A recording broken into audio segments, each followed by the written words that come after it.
السلام علیکم ورحمۃ اللہ وبرکاتہ۔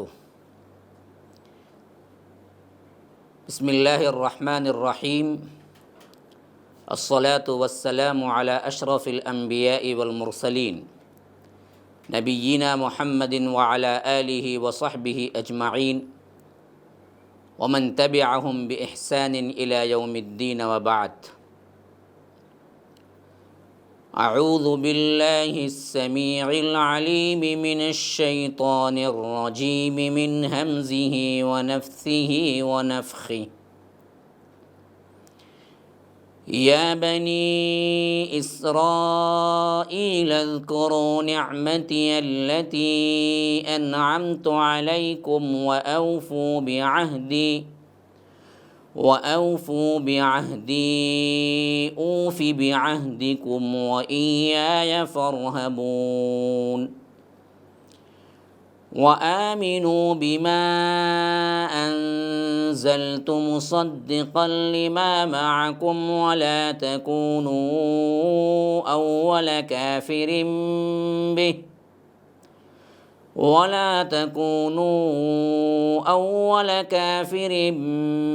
به ولا تشتروا بآياتي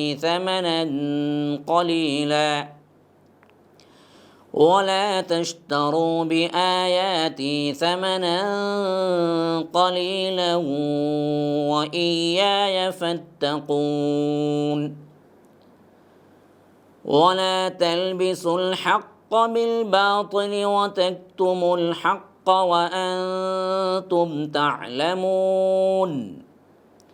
وأقيموا الصلاة وآتوا الزكاة واركعوا مع الراكعين۔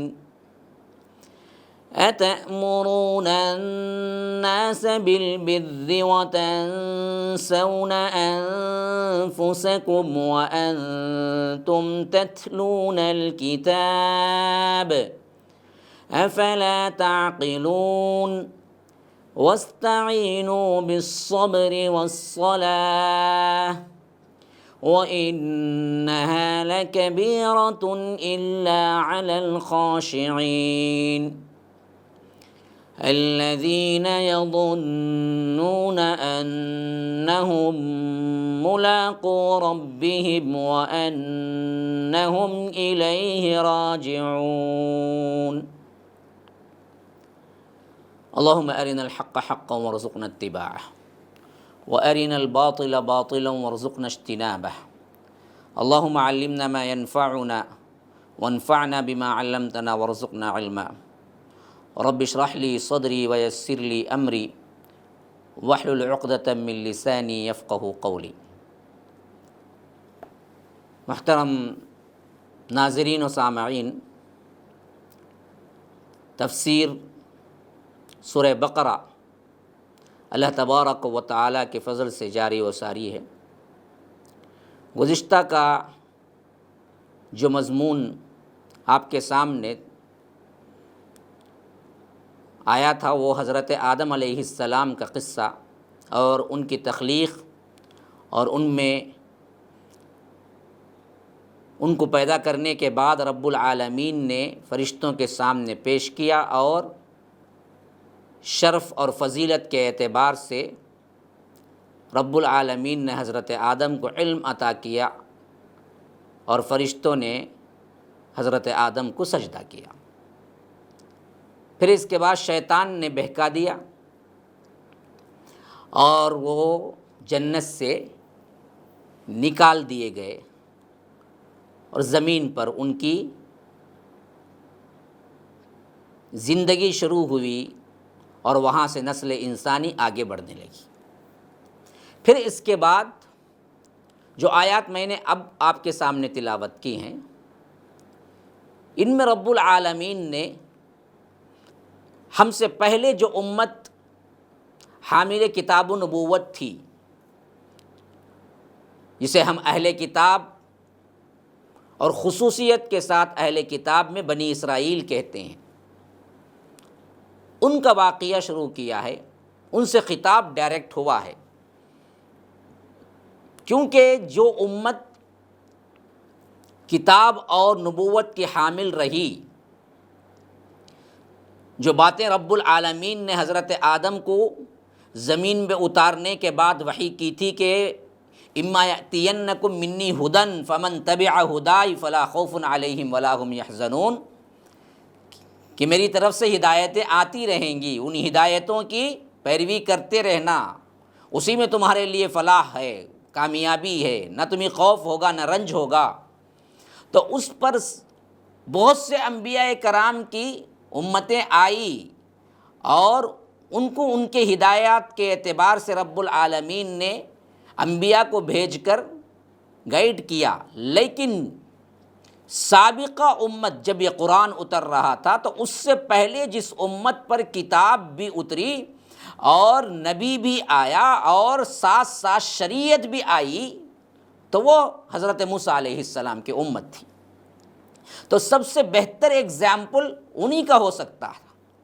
اور جب یہ آیتیں اتر رہی تھی مدینہ منورہ میں، مسلمان اور وہاں کے باشندے جو اوس اور خزرج دو قبائل پر مشتمل تھے، اس کے علاوہ جو کچھ بھی لوگ تھے وہ پورے کے پورے یہودی تھے، جو تین قبائل میں بٹے ہوئے تھے، بنو نذیر، بنو قینقاع، بنو قریظہ۔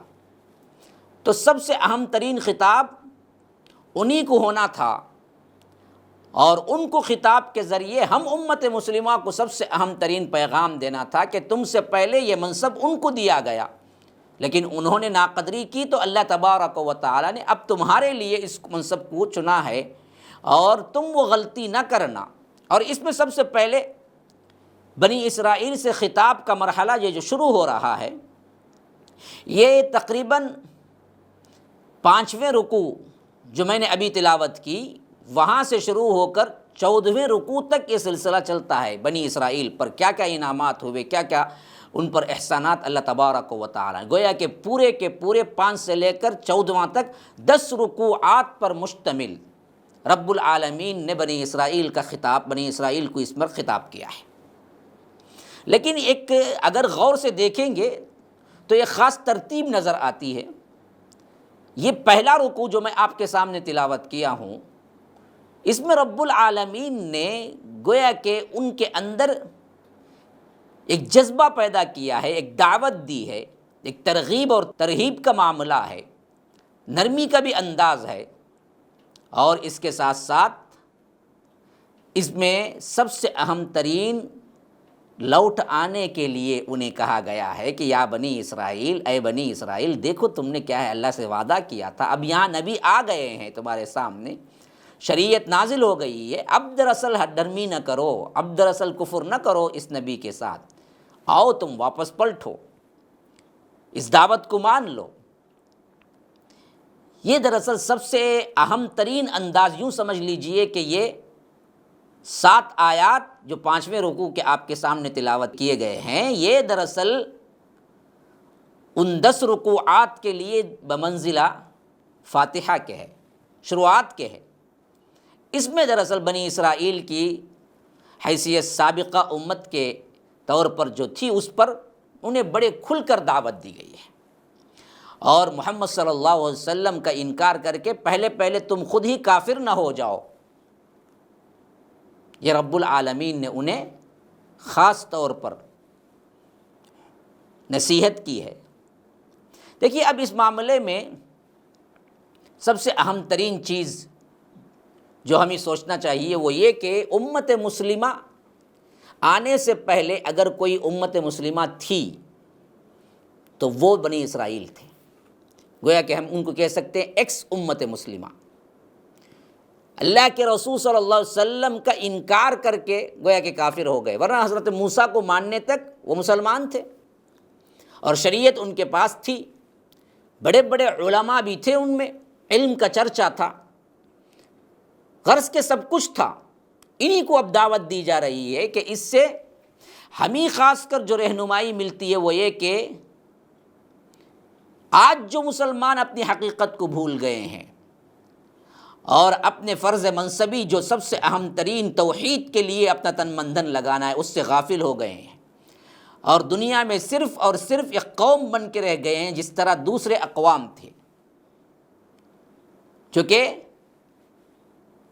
بالکل غلط ہے۔ ہم ہی دراصل ایک دعوتی گروہ بننا تھا، اور اس دعوتی گروہ کو مسلسل توحید کے لیے کوشش کرنا تھا، اس واسطے ہمیں اٹھایا گیا تھا، ہمیں بنایا گیا تھا۔ جو ہم نے اپنی پہچان بالکل بھی مٹا دی، ان کے لیے سبق ہے کہ آج پھر ریٹرن آ جاؤ، اور رب العالمین نے جس طرح بنی اسرائیل کو ہدایت دی اور وہ نہیں ماننے پر انہیں معزول کر دیا، امت مسلمہ کو لے آیا، اسی طرح آج اگر تم اس فرض منصبی کو بھول جاؤ گے، توحید کو چھوڑ دو گے، توحید کی دعوت نہ دو گے، اسی دنیا کے خبط میں تم بھی مبتلا ہو جاؤ گے، تو اللہ تبارک و تعالیٰ تمہیں بھی مٹا دے گا۔ وَإِن تَتَوَلَّوْا يَسْتَبْدِلْ قَوْمًا غَيْرَكُمْ ثُمَّ لَا يَكُونُوا أَمْثَالَكُمْ۔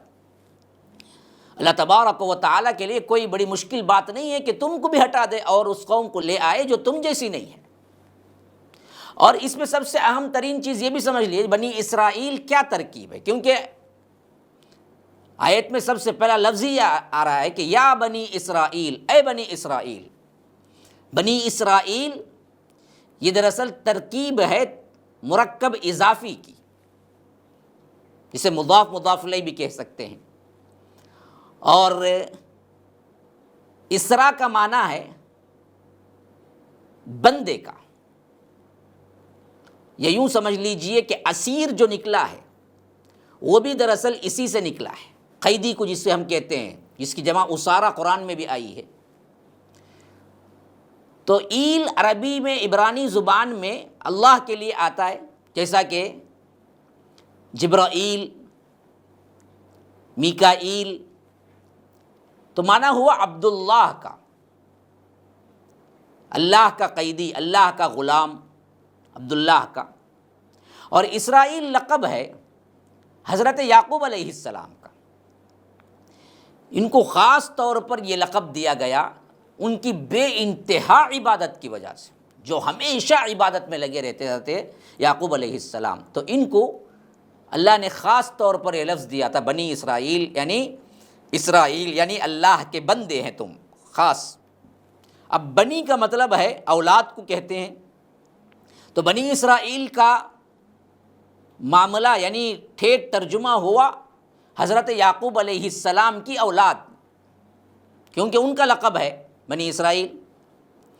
اب ان کے 12 بیٹے تھے، اور ان سے جو نسل چلی وہ بنی اسرائیل کہلائی، انہی میں حضرت موسیٰ علیہ السلام کی بعثت ہوئی، اور انہی تورات دی گئی۔ پھر ان کی ایک بہت بڑی امت بنی، قرآن کے نزول کے وقت ان پر عروج و زوال کے 4 ادوار آ چکے تھے بنی اسرائیل پر۔ 2 مرتبہ ان پر اللہ تبارک و تعالیٰ کی بڑی رحمتیں ہوئی، اور انہیں بہت عروج ملا، جس کا سب سے سنہرا دور یوں کہہ لیجئے کہ حضرت سلیمان اور حضرت داؤد علیہ السلام کا ہے۔ جبکہ 2 مرتبہ دنیا پرستی، شہوت پرستی، اللہ کے احکام کو پس و پشت ڈال دینے کی سزا میں اللہ تبارک و تعالیٰ نے عذاب میں گرفتار کیا، کوڑے برسائے عذاب کے، گویا کہ جس کا ذکر سورہ بنی اسرائیل کے اندر پہلے رکوع میں آئے گا۔ اس وقت جب کہ قرآن نازل ہو رہا تھا وہ اپنے زوال کے دور میں تھے، اور حال یہ تھا کہ اللہ کے رسول صلی اللہ علیہ وسلم کی بعثت سے پہلے ہی ان کا معبد ثانی، جسے سیکنڈ ٹیمپل کہتے ہیں، منہدم کیا جا چکا تھا۔ حضرت سلیمان علیہ السلام نے جو ہیکل سلیمانی بنایا تھا، جس کو یہ معبد اول، فرسٹ ٹیمپل کہتے ہیں، اسے بخت نصر نے حضرت مسیح علیہ السلام سے 600 سال پہلے ہی گرا دیا تھا۔ حضرت عیسیٰ علیہ السلام کے آنے کے 600 سال پہلے ہی بخت نصر کا بادشاہ جو تھا، بخت نصر بادشاہ کا نام ہے، جس نے کیا کیا تھا، فرسٹ ٹیمپل جو حضرت سلیمان بنائے تھے، ہیکل سلیمانی جسے کہتے ہیں یہ لوگ، جو ٹیمپل کہتے ہیں، اس کو وہ تہس نہس کر دیا تھا۔ پھر انہوں نے اس کو دوبارہ تعمیر کیا اور اسے نام دیا معبد ثانی، سیکنڈ ٹیمپل۔ اور اس کا حال یہ ہوا کہ 70 عیسوی میں، یعنی حضرت عیسیٰ علیہ السلام آنے کے 70 سال بعد، گویا کہ اللہ کے رسول صلی اللہ علیہ وسلم آنے کے ٹھیک 500 سال پہلے، کیونکہ 570 یا 71 عیسوی میں اللہ کے رسول کی پیدائش ہوئی صلی اللہ علیہ وسلم، تو 500 سال پہلے ہی رومیوں نے حملہ کر کے یروشلم کو، فلسطین کو تباہ و برباد کر دیا اور یہودیوں کا قتل عام کیا، اور جو معبد ثانی انہوں نے تعمیر کیا تھا اسے بھی مسمار کر دیا، جو اب تک گرا پڑا ہے۔ یعنی جس وقت 70 عیسوی میں ہوا تھا وہ اب تک وہی حالت میں ہے، یاد رکھیے، سب سے اہم ترین پوائنٹ ہے۔ صرف اب اس کی ایک دیوار گریہ باقی ہے جس کے پاس جا کر یہودی ماتم اور روتے ہیں، اور اس کو سہبارہ یعنی 3ویں مرتبہ بنانے کی پوری تیاری اب جو چل رہی ہے، جو معبد ثالث کہلائے گا، جس کے لیے یہ تمام چیزیں ہو رہی ہیں دنیا کے اندر، جو کچھ حالات پیدا کیے جا رہے ہیں، یہ تمام چیزیں یاد رکھیے، ان کا وہ تیسرا ٹیمپل تعمیر کرنے کا جس کے لیے وہ انتظار کر رہے ہیں کہ تعمیر کرنے کے بعد دجال آئے گا، یا دجال آنے کی خوشی میں وہ تعمیر کر کے اس کو بٹھائیں گے۔ یہ تمام چیزیں جو ہیں وہ ان کے اپنے اعتقاد کے مطابق ہیں۔ تو یہ ہیں جو بنی اسرائیل جن کو خطاب کیا گیا ہے سب سے پہلے، کہ اے بنی اسرائیل، اللہ تبارک و تعالیٰ کا جو عہد تمہارے ساتھ ہوا ہے اس کو یاد کرو۔ تو اصل عہد کیا تھا؟ جو عہد ان کے ساتھ ہوا تھا تورات میں، وہ عہد تھا کہ اللہ تبارک و تعالیٰ نے حضرت موسیٰ سے خطاب کر کے یہ الفاظ فرمائے تھے کہ میں ان کے لیے انہی کے بھائیوں میں سے تیرے ہی مانند ایک نبی برپا کروں گا، اور اپنا کلام اس کے منہ میں ڈالوں گا، اور جو کچھ میں اسے حکم دوں گا وہی وہ ان میں سے کہے گا، سوائے اپنی زبان سے جو کہے گا وحی الہی ہوگا، اور جو کوئی میری ان باتوں کو جن کو وہ میرا نام لے کر کہے گا نہ سنے گا تو میں اس سے سخت ترین حساب لوں گا۔ یہ دراصل کیا ہے، تورات کے اندر کتاب الاستثناء میں یہ الفاظ موجود ہیں۔ یہ خاص عہد بنی اسرائیل کے ساتھ ہوا تھا کہ تمہارے بھائیوں میں یعنی کزن میں، بنی اسرائیل میں ایک نبی میں برپا کروں گا۔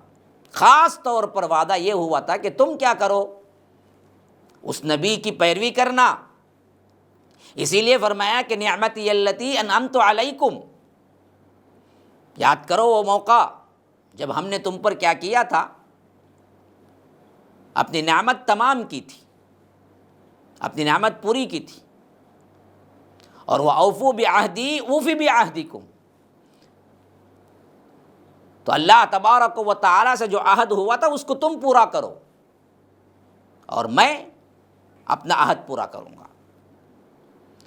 اور فرمایا گیا وَإِيَّايَ فَاتَّقُونَ، اور مجھی سے ڈرو۔ یہ عہد اللہ کی وحدانیت کے ساتھ ساتھ اللہ کے رسول صلی اللہ علیہ وسلم کی نبوت کو تسلیم کرنے کا عہد تھا، جس کو اللہ تبارک و تعالیٰ نے فرمایا ہے کہ وَأَوْفُوا بِعَہْدِي أُوفِ بِعَہْدِكُمْ وَإِيَّايَ فَاتَّقُونَ۔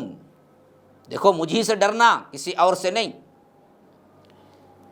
اب اس کے بعد فرمایا وَآمِنُوا بِمَا أَنزَلْتُ مُصَدِّقًا لِمَا مَعَكُمْ، اور ایمان لاؤ تم جو کچھ میں نے نازل کیا ہے، جو تصدیق کر رہی ہے، انکار نہیں کر رہی ہے تورات انجیل کا، تصدیق کر رہی ہے۔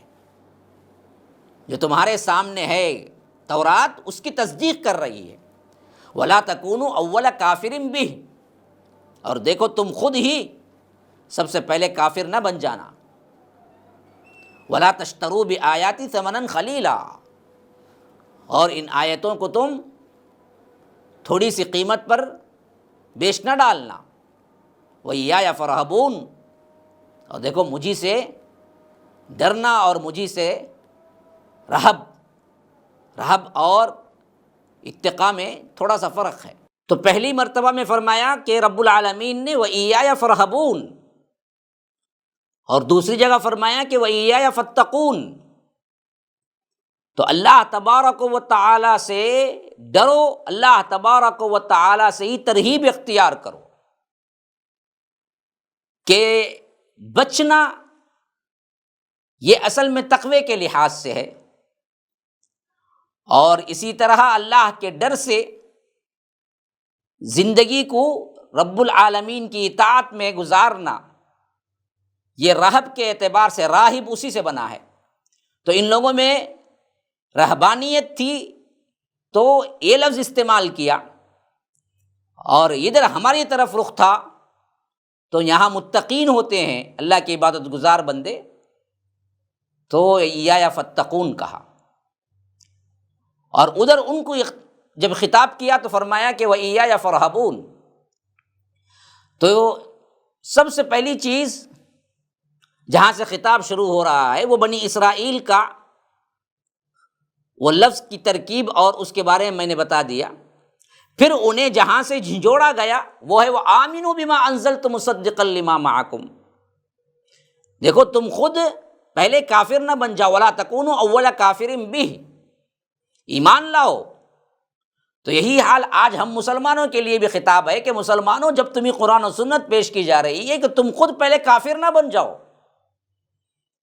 اس پر ایمان لاؤ، اس کے خلاف تم خود ہی آگے نہ بڑھ کے آ جاؤ، اس کے خلاف تم خود ہی باتیں نہ بناؤ، اپنے علماء کے، اپنے پیروں کے، اپنے فلاں کے اقوال کو سامنے لا کر تم خود قرآن سے روگردانی نہ کرو۔ آج سب سے اہم ترین ضرورت اللہ کی کتاب اور اس کے رسول کی سنت کی طرف پلٹنے کی ضرورت ہے۔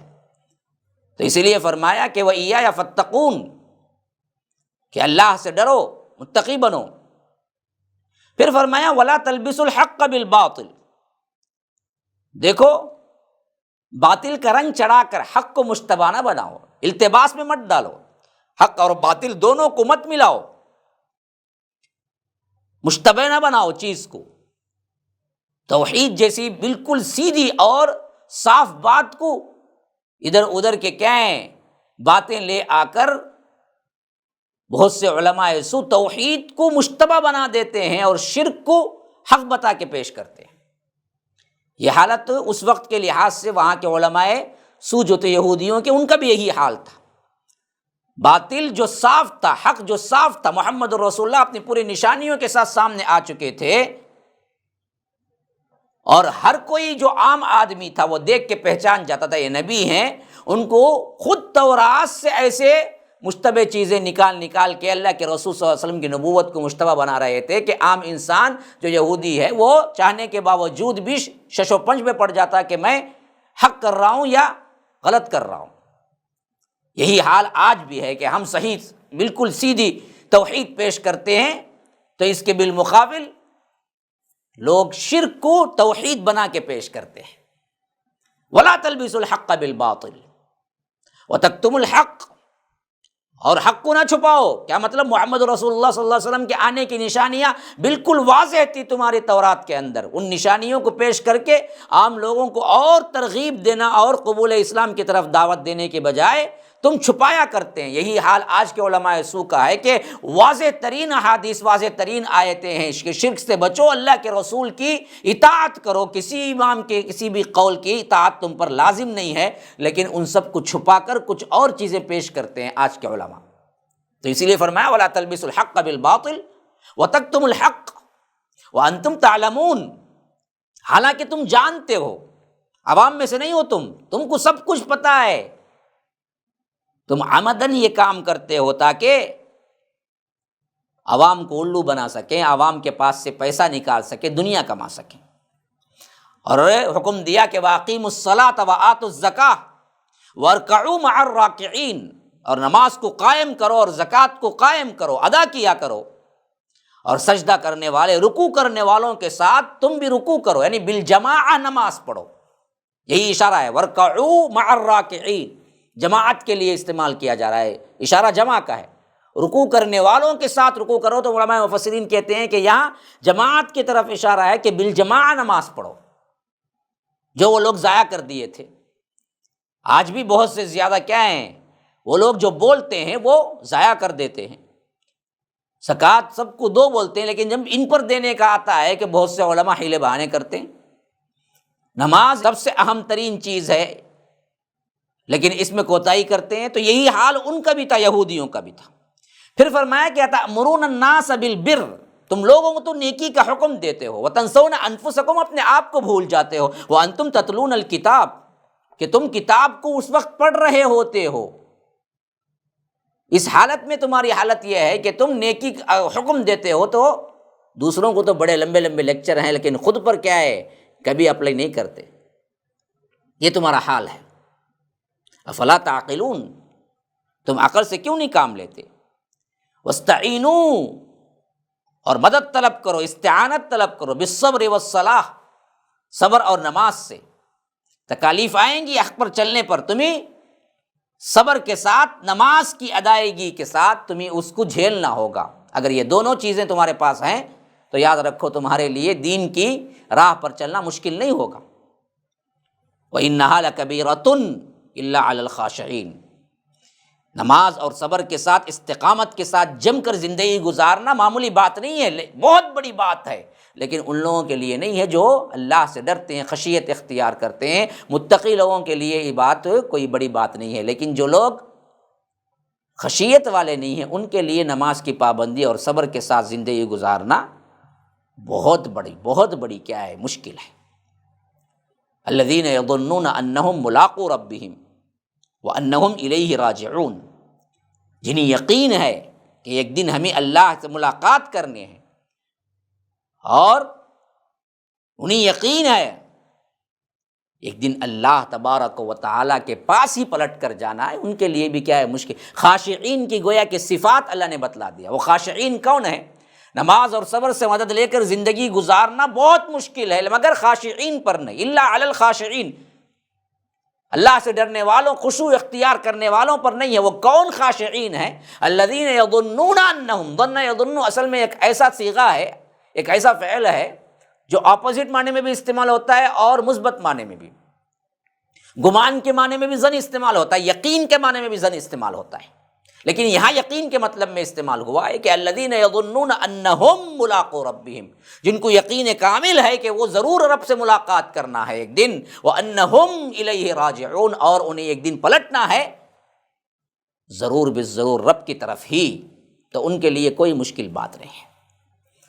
تو یہ پہلا رکوع ہے جو بنی اسرائیل کو خطاب کر کے کہا گیا تھا، جو کہ اس پس منظر میں ہم سے خطاب ہو رہا ہے. آج جو غلطیاں وہ کر رہے تھے اس وقت بھی ان کے تقریباً 1,500 سال گزر چکے تھے جب یہ آیات نازل ہوئے. اتفاق دیکھیے آج بھی 1400 ہجری ہم پر جاری، تو ہم پر بھی 1,500 سال کے قریب ہو رہا ہے. آج ہم یہ آیتیں پڑھتے ہیں تو گویا کہ کیا ہے، بعینی ہی ہم اس کے مصداق بنتے ہیں. اب ہم کو غور کرنا ان آیتوں میں کہ ان آیتوں میں اشارے کیے گئے جتنے غلطیاں ہیں کیا وہ ہم میں نہیں ہیں، اور خطاب اگر ہم ہی ہے تو ہم کو رجوع کرنا ہے، پلٹنا ہے. ھذا وباللہ التوفیق وصلی اللہ وسلم علی نبینا محمد صلی اللہ علیہ ولکم ولسائر المسلمین من کل ذنب فاستغفروه انہ هو الغفور الرحیم. السلام علیکم ورحمۃ اللہ وبرکاتہ.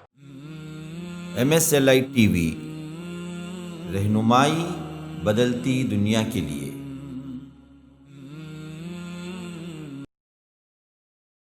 السلام علیکم ورحمۃ اللہ وبرکاتہ. بسم اللہ الرحمن الرحیم، وبہ نستعین واصلی واسلم علی رسولہ الکریم، وبعد. فاعوذ باللہ من الشیطان الرجیم.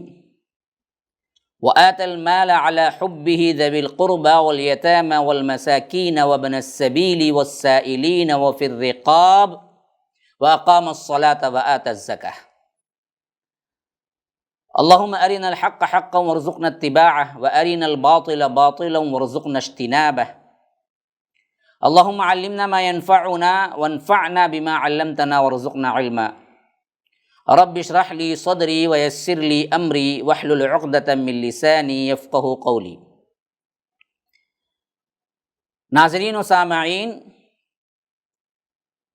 درس بخاری آپ لوگوں کے سامنے تسلسل کے ساتھ جاری و ساری ہے، اور گزشتہ کا جو درس آپ کے سامنے آیا تھا یہ کتاب الایمان کی پہلی حدیث جو بنی الاسلام علی خمس پر مشتمل تھا. اور اس درس کے اندر میں نے آپ کے سامنے چند احادیث کے نکات اور اس کا خلاصہ پیش کیا تھا. چند نکات اس احادیث کے تعلق سے اور اس کا خلاصہ، اور نماز کی اور توحید کی اہمیت، اور خاص کر کبھی صوم پہلے آیا ہے، چوتھا رکن بن کے، اور پانچواں حج، کبھی حج چوتھا بن گیا ہے اور پانچواں صوم آیا ہے۔ اس کی تشریح میں جو محدثین نے بتائی ہے باتیں وہ میں آپ کے سامنے رکھا۔ اب کتاب الایمان کے باب میں، یعنی یہ کتاب کے سب ہیڈنگ میں جو پہلی حدیث آ رہی ہے آج، وہ دراصل حدیث نمبر کے اعتبار سے 9 ہوگا، ٹوٹل بخاری کی حدیث نمبر کے اعتبار سے، اور کتاب کے اعتبار سے 2 ہوگی، حدیث نمبر 2۔ اور باب باندھا ہے اس میں امام بخاری رحمہ اللہ نے، باب امور الایمان، یعنی ایمان کے امور کے بیان میں، یعنی ایمان کے کیا کیا کام ہیں۔ دیکھیے یہاں پر بھی دراصل اصل میں اسی بات کی تردید ہے کہ ایمان کے امور کے، امور امر سے ہے، امر کام کو کہتے ہیں، تو یہاں پر اصل میں وہی بات ہے کہ ایمان مجرد صرف تصدیق کا نام نہیں ہے، بلکہ عمل بھی ایمان میں شامل ہے۔ یہ بتانے کے لیے باب انہوں نے یوں باندھا کہ باب امور الایمان۔ پھر اس کے بعد امام بخاری رحمہ اللہ کہتے ہیں، جیسا کہ ان کا ایک خاص طریقہ ہے، باب شروع ہوتے وقت کبھی کبھی وہ قرآن، آیات قرآنیہ، یا کبھی احادیث نبویہ، یا مختلف سلف کے اقوال کو بھی ذکر کرتے ہیں۔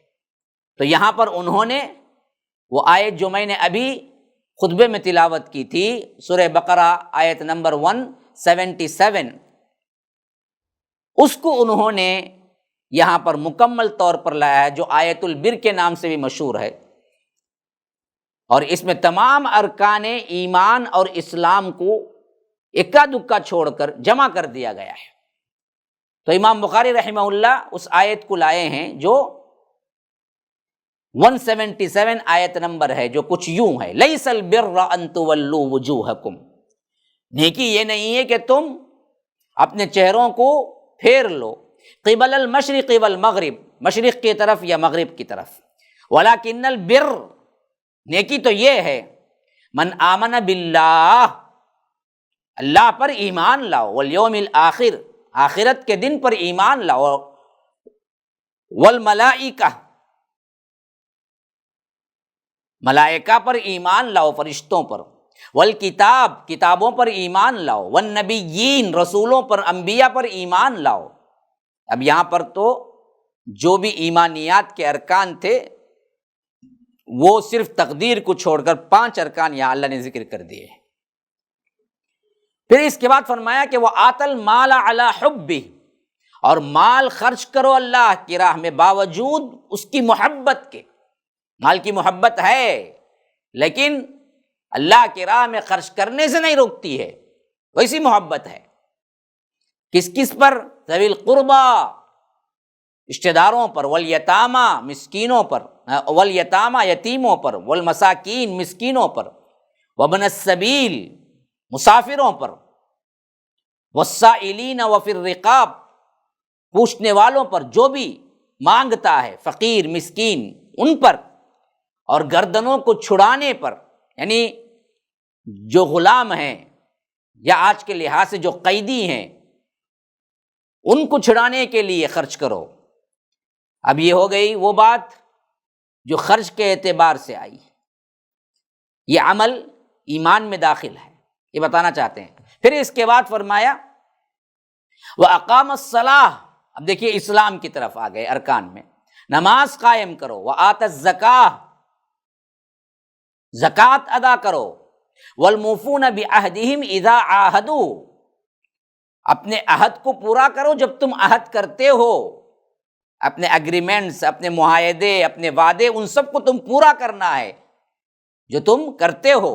دیکھیے یہ عمل، لیکن ایمان کے اندر امام بخاری رحمہ اللہ اسی واسطے یہ آیت لائے ہیں۔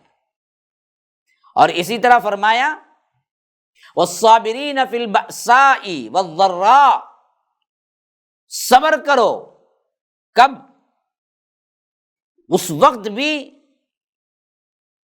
جب تمہارے لیے تنگ دستی ہے، ہاں بأسا، اس پر صبر کرو، تنگی ہے۔ اور اسی طرح والضراء، بیماری میں یا جنگ میں۔ ایک ہوتی ہے جسمانی بیماری، پیسے والا ہے بندہ لیکن بیماری نے آ لیا، ایسے وقت میں بھی صبر کرو۔ صحت مند ہے لیکن پیسہ نہیں ہے، تنگ دستی میں ایک ایک لقمے کو ترس رہا ہے، ایسے میں بھی صبر کرو۔ اللہ والے ہر ایک چیز کو رب کی طرف سے ہی سمجھتے ہیں اور اس پر صبر کرتے ہیں۔ تو فرمایا کہ بیماری میں، تنگ دستی میں، اور وحین البأس، خاص کر جنگ کے میدان میں بھی، تنگ دستی میں، بیماری میں، جنگ کے میدان۔ اولئک الذین صبروا، یہی وہ لوگ ہیں جو کیا ہے، صدقوا، سچے ہیں، اولئک هم المتقون، یہی ہیں جو متقی ہیں۔ پھر اس کے بعد انہوں نے یہی بات کو ثابت کرنے کے لیے سورہ مومنون کی پہلی آیت قد افلح المؤمنون، کامیاب ہو گئے وہ مومن، الذین هم فی صلاتہم خاشعون، جو کہ نمازوں میں خشیت اختیار کرتے ہیں۔ تو یہاں پر بھی امام بخاری یہ چیز لائے ہیں، بتا رہے ہیں کہ عمل ایمان کے اندر ہے، مومن فلاح پا گئے کب؟ جب نماز کے اندر خشیت اختیار کرتے ہیں۔ تو نماز ایمان کا حصہ ہوئی یا نہیں ہوئی؟ تو مجرد خالی اقرار مکمل ایمان نہیں ہوتا۔ اس بات کو کس طرح وہ اسٹیپ بائی اسٹیپ سمجھا رہے ہیں، کیونکہ سب سے بڑا فتنہ اس وقت کا یہی مرجئہ کا تھا، جنہوں نے عمل سے بالکل بھی روگردانی اختیار کی اور عمل کو ایمان کے جز ہونے سے انکار کیا۔ تو انہوں نے کیا کیا؟ اس کے دلائل لاتے گئے۔ اب آئیے حدیث نمبر 9، جس میں امام بخاری رحمہ اللہ حدیث کچھ اس طرح لائے۔ حدثنا عبداللہ بن محمد الجعفی قال حدثنا ابو عامر العقدی قال حدثنا سلیمان بن بلال عن عبد اللہ بن دینار عن ابی صالح عن ابی ہریرۃ عن النبی صلی اللہ علیہ وسلم قال الایمان بضع وستون شعبۃ والحیاء شعبۃ من الایمان۔ دیکھیے، ایمان کے اندر عمل شامل ہے، مجرد اقرار مکمل ایمان نہیں ہوتا۔ اس کی تصدیق کے لیے جو حدیث یہاں پر لائے ہیں، اس میں لفظ ہی آ گیا ہے اندر، جو کہ حدثنا عبداللہ ابن محمد الجعفی یہ بیان کرتے ہیں کہ ابو عامر العقدی نے مجھ سے بیان کیا، اور سلیمان بن بلال نے ابو عامر سے بیان کیا، اور عبداللہ بن دینار نے سلیمان بن بلال سے بیان کیا، اور عبداللہ بن دینار کو ابن صالح نے بیان کیا، ابن صالح کو ابو ہریرہ رضی اللہ عنہ بیان کرتے ہیں۔ وہ اللہ کے رسول صلی اللہ علیہ وسلم سے روایت کر رہے ہیں، کہتے ہیں کہ اللہ کے رسول صلی اللہ علیہ وسلم نے فرمایا الایمان بضع وستون شعبۃ، فرمایا کہ ایمان کی 60 سے کچھ اوپر شاخیں ہیں۔ ہاں، بضع ستون، 60 کو کہتے ہیں۔ بضع ایک ایسا لفظ ہے جو 3 سے اوپر یا 2 سے اوپر 9 کے اندر کے عدد کو بضع کہا گیا ہے، جیسا قرآن میں روم میں استعمال ہوا ہے فی بضع سنین، چند سالوں میں پھر یہ ابھریں گے۔ جو روم ایران کی جنگ ہو رہی تھی تو رب نے پیشن گوئی کی، تو یہاں پر معلوم ہوا چند سال، وہاں 9 سال سے اوپر، 9 سال یا 10 سال قریب تھے۔ تو فرمایا کہ الایمان بضع وستون شعبۃ، 60 سے کچھ زیادہ اس کی برانچز ہیں، شاخیں ہیں، اور فرمایا والحیاء شعبۃ من الایمان، اور حیا جو ہے نا ایمان کی ایک شاخ ہے۔ اب حیا جو ہے ایک فعل ہے نا جی، لیکن اللہ کے رسول صاف کہتے ہیں یہ ایمان کی شاخ ہے۔ تو اس سے ثابت ہو گیا کہ عمل ایمان کا حصہ ہے، ایمان کے اندر عمل شامل ہے۔ تو یاد رکھیے، امیر المحدثین امام بخاری رحمہ اللہ سابق حدیث میں جو بنیادی چیزیں بیان فرما چکے تھے کہ یہ ایمان میں شامل ہے، بنیادی چیزیں بھی اسلام کی، اب یہاں یہ حدیث لا کر گویا کہ اشارہ کر رہے ہیں۔ تو فروع کی جو چیزیں ہیں، فروعات جو چیزیں ہیں، چھوٹے چھوٹے جو عمل ہیں، وہ بھی ایمان میں شامل ہے۔ اسی لیے انہوں نے کیا کیا، باب امور الایمان بتایا کہ چھوٹے چھوٹے جو کام ہیں وہ بھی ایمان کے اندر شامل ہیں۔ اور یہاں پر مرجیہ کی تردید کرنا بھی مقصود تھا، جو وہ کلی طور پر انکاری تھے، اور قرآنی آیات کریمہ سے پہلی آیت میں بعض امور، جو 177 کی جو آیت میں نے ابھی پڑھ کے سنائی سورہ بقرہ کی، اس میں چند امور ایمان کے گنائے گئے، اور دوسری آیت میں چند امور یعنی اسلام کے گنائے گئے اسی آیت کے اندر۔ پھر اس کے بعد نصارہ کا جو قبلہ پہلے سے تھا اور جو قبلہ تبدیل ہوا تھا، جس پر یہ شور و غوغا کر رہے تھے بیت المقدس سے بیت اللہ کی طرف، اس کا ذکر، وہ بھی ایک عمل ہے جو مدینہ منورہ میں 16 یا 17 ماہ تک خود اللہ کے رسول صلی اللہ علیہ وسلم میں بھی بیت المقدس کی طرف ہی رخ کر کے نماز پڑھی۔ پھر اللہ تبارک و تعالیٰ کا حکم آیا کہ آپ کیا مسجد حرام کی طرف رخ کر لو، قد نرى تقلب وجهك في السماء فلنولينك قبلة ترضاها فول وجهك شطر المسجد الحرام۔ اس پر مخالفین نے بڑے اعتراضات شروع کر دیے، جس کے جواب میں اللہ تبارک و تعالیٰ نے یہ آیت مبارکہ نازل فرمائی کہ صرف رخ کا پھیر لینا مشرق یا مغرب کی طرف یہ نیکی نہیں ہے۔ نیکی اصل میں یہ ہے کہ اطاعت کرو نبی کی، یہ نیکی اصل میں یہ ہے کہ اللہ پر صحیح ایمان لاؤ۔ خالی سمبل اور رسم رکھ کر تم کیا نہیں کر سکتے، دعویٰ نہیں کر سکتے۔ حافظ ابن حجر عسقلانی رحمہ اللہ نے عبد الرزاق سے بروایت مجاہد حضرت ابو ذر سے نقل کیا ہے رضی اللہ عنہ کہ نبی کریم صلی اللہ علیہ وسلم سے ایمان کے بارے میں سوال کیا گیا تھا، تو آپ نے جواب میں آیت مبارکہ تلاوت فرمائی جو لیس البر ان تولوا وجوہکم ہے، جس میں اعمال کا ذکر ہے، سوال ایمان کا ہوا تھا، لیکن اللہ کے رسول نے خود جواب میں پورے وہ باتیں ذکر کی جو عمل سے ہیں۔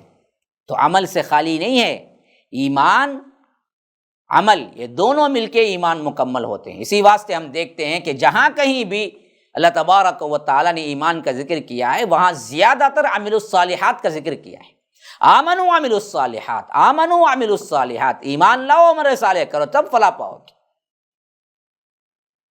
اس کی سب سے حتمی بات جو سورہ عصر میں مختصراً کہی گئی ہے، اس میں آپ ذرا غور کر کے دیکھ لیجیے، والعصر، زمانے کی قسم، ان الانسان لفی خسر، سب خسارے میں، سب نقصان میں ہیں، امیر، غریب، فقیر، مالدار، engineer, doctor, businessman, multimillionaire, سب نقصان میں، سوائے کون؟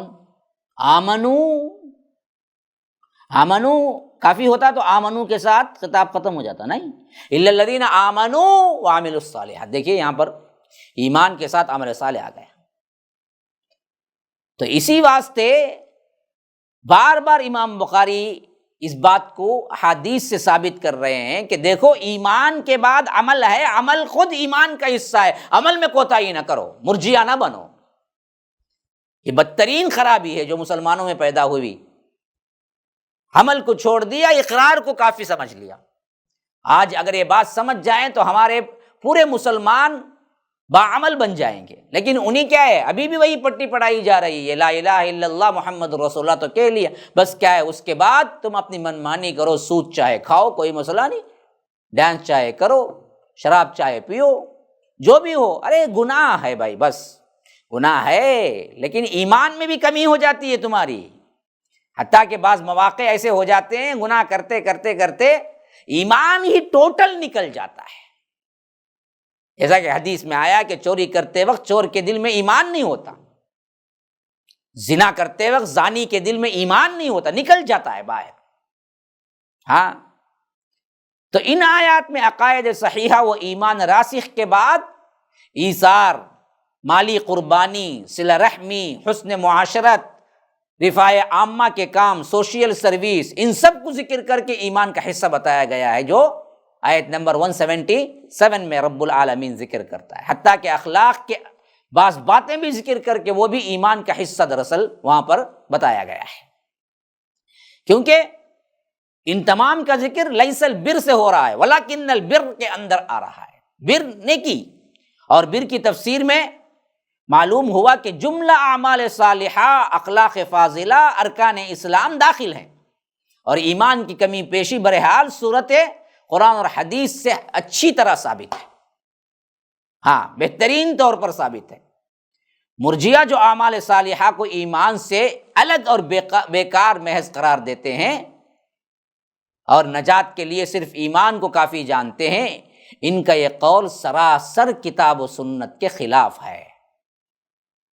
اس واسطے انہوں نے کیا کیا، امام بخاری رحمہ اللہ نے یہ آیت اور قد افلح المؤمنون یہ آیت تلاوت کی، یہ آیت وہاں پر لائے اور بتایا کہ دیکھو یہاں پر عمل خود بتا رہا ہے، یہ آیتیں شاہد ہیں کہ ایمان کے اندر عمل کا حصہ ہے، اس کے بغیر مکمل ایمان نہیں۔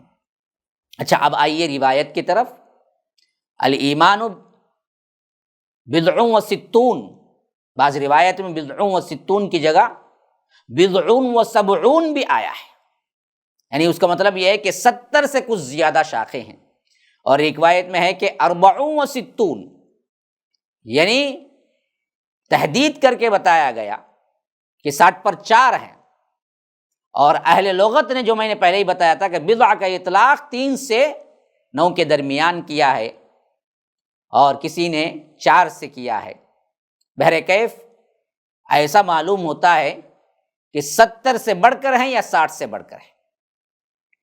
60 و 70 میں زائد 70 کو ترجیح دیتے ہیں، کیونکہ اس میں زیادہ کر کے بتایا گیا ہے نا، تو شارحین حدیث کہتے ہیں کہ 70 اگر ہم مراد لیں گے تو معلوم ہوا کہ یہاں پر جو ہے وہ 60 کا جو لفظ ہے وہ اہل علم حضرات کے نزدیک متقین، اور یوں سمجھیے کہ تحدید کے اعتبار سے کچھ چیزیں یہاں پر کم کی گئی ہیں، جبکہ مسلم کے اندر یہ روایت عبداللہ ابن دینار سے جہاں 70 کا لفظ آیا ہے، بہترین بطریق اعلیٰ واقع ہوا ہے۔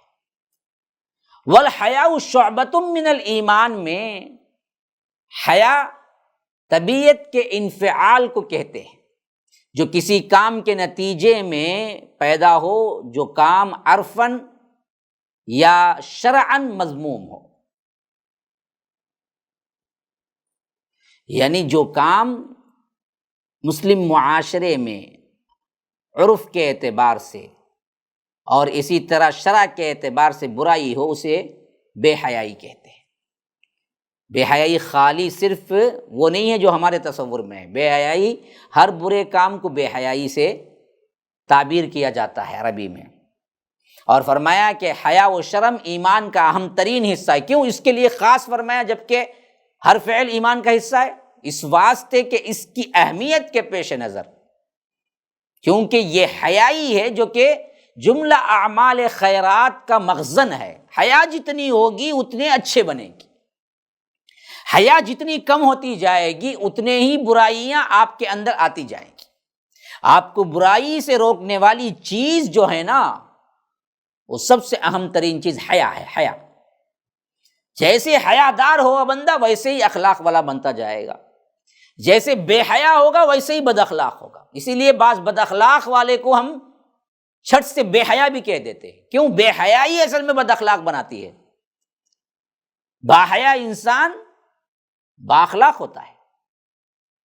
اسی لیے اللہ تبارک و تعالی نے اپنے حبیب کے ذریعے اسے خصوصیت سے ذکر کیا، حتیٰ کہ یہ روایت بھی اللہ کے رسول صلی اللہ علیہ وسلم سے یہ بات بھی مروی ہے کہ فرمایا کہ اذا لم تستحی فاصنع ما شئت، کہ تم اگر شرم و حیا کو نکال دو، اٹھا کے طاق پہ رکھ دو، تو پھر تو کیا ہے، جانور بن جاؤ، جو چاہے کرو، تمہیں روکنے والی چیز ہی اصل میں حیا ہے۔ آج یہ حیا ہی کا سب سے بڑا فقدان ہے، نہ عورتوں میں حیا ہے، نہ ماؤں میں حیا ہے، نہ بہنوں میں حیا ہے، نہ لڑکیوں میں حیا ہے، نہ کنواری لڑکی جو شرم و حیا کا مجسمہ ہوتی تھی اس میں بھی حیا نہیں ہے۔ لڑکوں کا ہی ذکر ہی مت کیجیے، وہ تو بے حیائی کے بڑے اعلیٰ مناصب پر ہیں، لیکن یہ چیز برائی کا دروازہ کھولنے کے لیے کافی ہے۔ جتنی بے حیائی کریں گے اتنا ہی آپ دراصل برائیوں کے دلدل میں پھنستے چلے جائیں گے۔ امام بیہقی رحمہ اللہ نے اس حدیث کی تشریح میں مستقل ایک کتاب شعب الایمان کے نام سے مرتب فرمائی، جو کہ صرف حیا کے اوپر مشتمل ہے، جس میں 70 سے کچھ زائد امور ایمان کو مدلل و مفصل بیان فرمایا ہے۔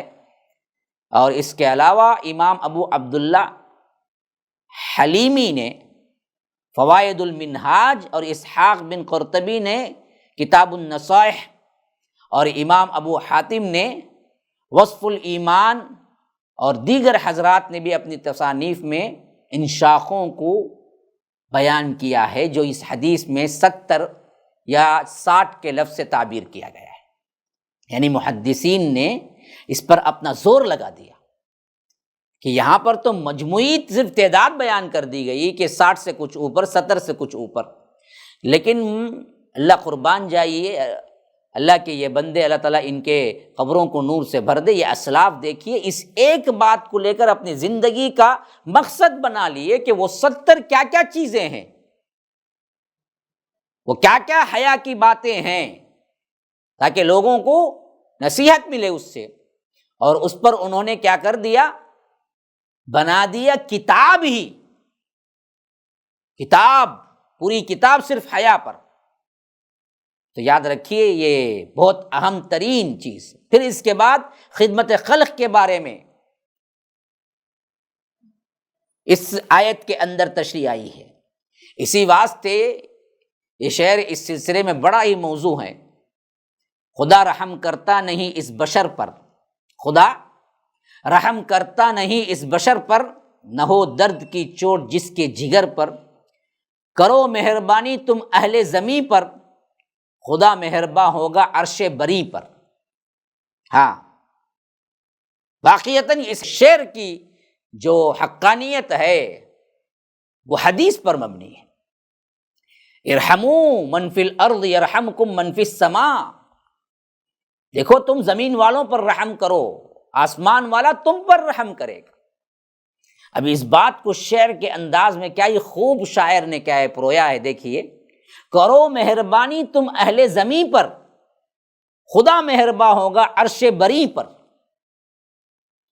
تو یہ ایمان کے امور، اسلام کے امور، اخلاق فاضلہ کے امور، صلہ رحمی کے امور، ان سب کو بیان کر کے رب العالمین کہتا ہے کہ اولئک الذین صدقوا، یہ ہیں وہ لوگ جو سچے پکے مسلمان ہیں، واولئک هم المتقون، یہ ہیں وہ لوگ جو متقی اور پرہیزگار ہیں۔ تو اس ایک چھوٹی سی حدیث کے اندر ہمیں سب سے پہلا سبق یہ ملا، جو کہ امام بخاری کی اس ہیڈنگ کے تحت آنے کی وجہ سے ہم کو ذہن میں رکھنا ہے، جو کتاب الایمان کے اندر اس حدیث کو لائے ہیں، کہ ایمان خالص مجرد اقرار کا نام نہیں ہے، بلکہ عمل بھی کرنا ہے، اور عمل ایمان میں داخل ہے۔ مرجیہ والا معاملہ اور ان کا اعتقاد نہیں رکھنا ہے۔ یہ بات اچھی طرح نوٹ کرنے کے قابل نمبر 1۔ نمبر 2، ایمان کے 60 سے اوپر یا 70 سے اوپر شاخیں ہیں، دونوں احادیث ہیں، تو ہمیں ان شاخوں کو ڈھونڈ کر عمل میں لانا ہے، جس پر محدثین نے کتابیں لکھی۔ اور سب سے اہم ترین چیز جو ہے وہ ہے حیا کو لازم پکڑنا ہے۔ الحیاء شعبۃ من الایمان، فرمایا کہ ایمان کی ایک بہت اہم شاخ حیا ہے۔ تو مسلمانوں، ناظرین و سامعین، خاص کر میری بہنیں، مائیں بیٹھی ہوئی سن رہی ہوں گی، جو بھی سن رہے ہیں، اللہ کے لیے درخواست کرتا ہوں، بے حیائی چھوڑو، بے حیائی چھوڑو، خاص کر آج کی نیٹ کی دنیا اور موبائل کی دنیا کی بے حیائی، جسے آج بے حیائی سمجھتا ہی نہیں کوئی بندہ۔ اسٹیٹس، ڈی پی، اور اسی طرح اس کے ذریعے سے وہ پکچر رکھنا جو کہ کیا ہے، بیڈ روم کی ہو، جو ایک محرم بھی نہیں دیکھ سکتا، باپ بھی نہیں دیکھ سکتا، ایسے کپڑے، ایسے کیا ہیں حالت میں رہتے ہوئے فوٹوز پکڑ کے ڈی پی میں رکھتی ہے کوئی بندی اللہ کی، تو اللہ کے لیے شرم کرو۔ شوہر کے علاوہ کوئی نہیں دیکھ سکتا ایسی تصویر اٹھا کے رکھتی ہے اپنی ڈی پی میں۔ بے حیائی کی انتہا ہے نا، نہ مائیں روکتی ہیں، نہ بھائی روکتا ہے، بے غیرت بن کے زندگی گزارتا ہے۔ اور اس بے حیائی کے مقابلے میں تو مردوں کو یہ کہتے ہوئے بھی بڑا درد ہوتا ہے، لیکن کہنا پڑتا ہے 80 سے 90% مرد دیوسیت کے ساتھ شکار ہو چکے ہیں۔ دیوسیت، جن کی حمیت نہیں ابھرتی بے حیائی پہ روکنے ٹوکنے کے لیے، اپنے گھر کی خواتین کو روکنے ٹوکنے کے لیے، بے حیائی پر روکنے ٹوکنے کے لیے ان کی حمیت رگ نہیں پھڑکتی، تو یاد رکھو وہ دیوس ہے۔ یہ حالتیں ہمارے گھروں کے اندر ہیں اور ہم اس کو بالکل نارمل لیتے ہیں، بالکل نارمل، جو کہ یاد رکھیے جتنے بے حیا ہوں گے اتنا ہی ایمان کمزور ہوتا چلا جائے گا۔ آپ ہونا تو کیا ہے، کبھی نہ کبھی ضرور تجربہ کر کے بھی دیکھ لیجیے۔ بے حیائی ایک ایسی چیز ہے، جتنی بے حیائی آئے گی اتنا بے ایمان ہوگا، اور جتنی حیا ہوگی اس کے ایمان کی پختگی اتنی ہی اچھی ہوگی۔ کیونکہ اللہ کے رسول صلی اللہ علیہ وسلم نے بات فرمائی ہے کہ اللہ تبارک و تعالی ہمیں سن کر عمل کرنے کی توفیق عطا فرمائے۔ اللہ تبارک و تعالی ہم سب کو باحیا بنائے، ہمارے معاشرے کی لڑکیوں کو، عورتوں کو، خواتین کو اللہ تبارک و تعالی صحیح سمجھ دے، باپردہ بنائے، اور ہمارے گھر کے لڑکوں کو، نوجوانوں کو، ہمارے معاشرے کے وہ لوگ ہیں جو کہ امت کا سرمایہ، اللہ تعالیٰ ان کو بھی باحیا بنائے، باعزت زندگی گزارنے کی توفیق عطا فرمائے۔ انشاءاللہ اگلے ایپیسوڈ کے ساتھ ہم ملیں گے، اس وقت تک کے لیے اجازت دیجیے۔ وآخر دعوانا ان الحمد للہ رب العالمین۔ اسأل اللہ لی ولکم ولسائر المسلمین من کل ذنب فاستغفروہ انہ هو الغفور الرحیم۔ السلام علیکم ورحمۃ اللہ وبرکاتہ۔ MSLI TV، رہنمائی بدلتی دنیا کے لیے۔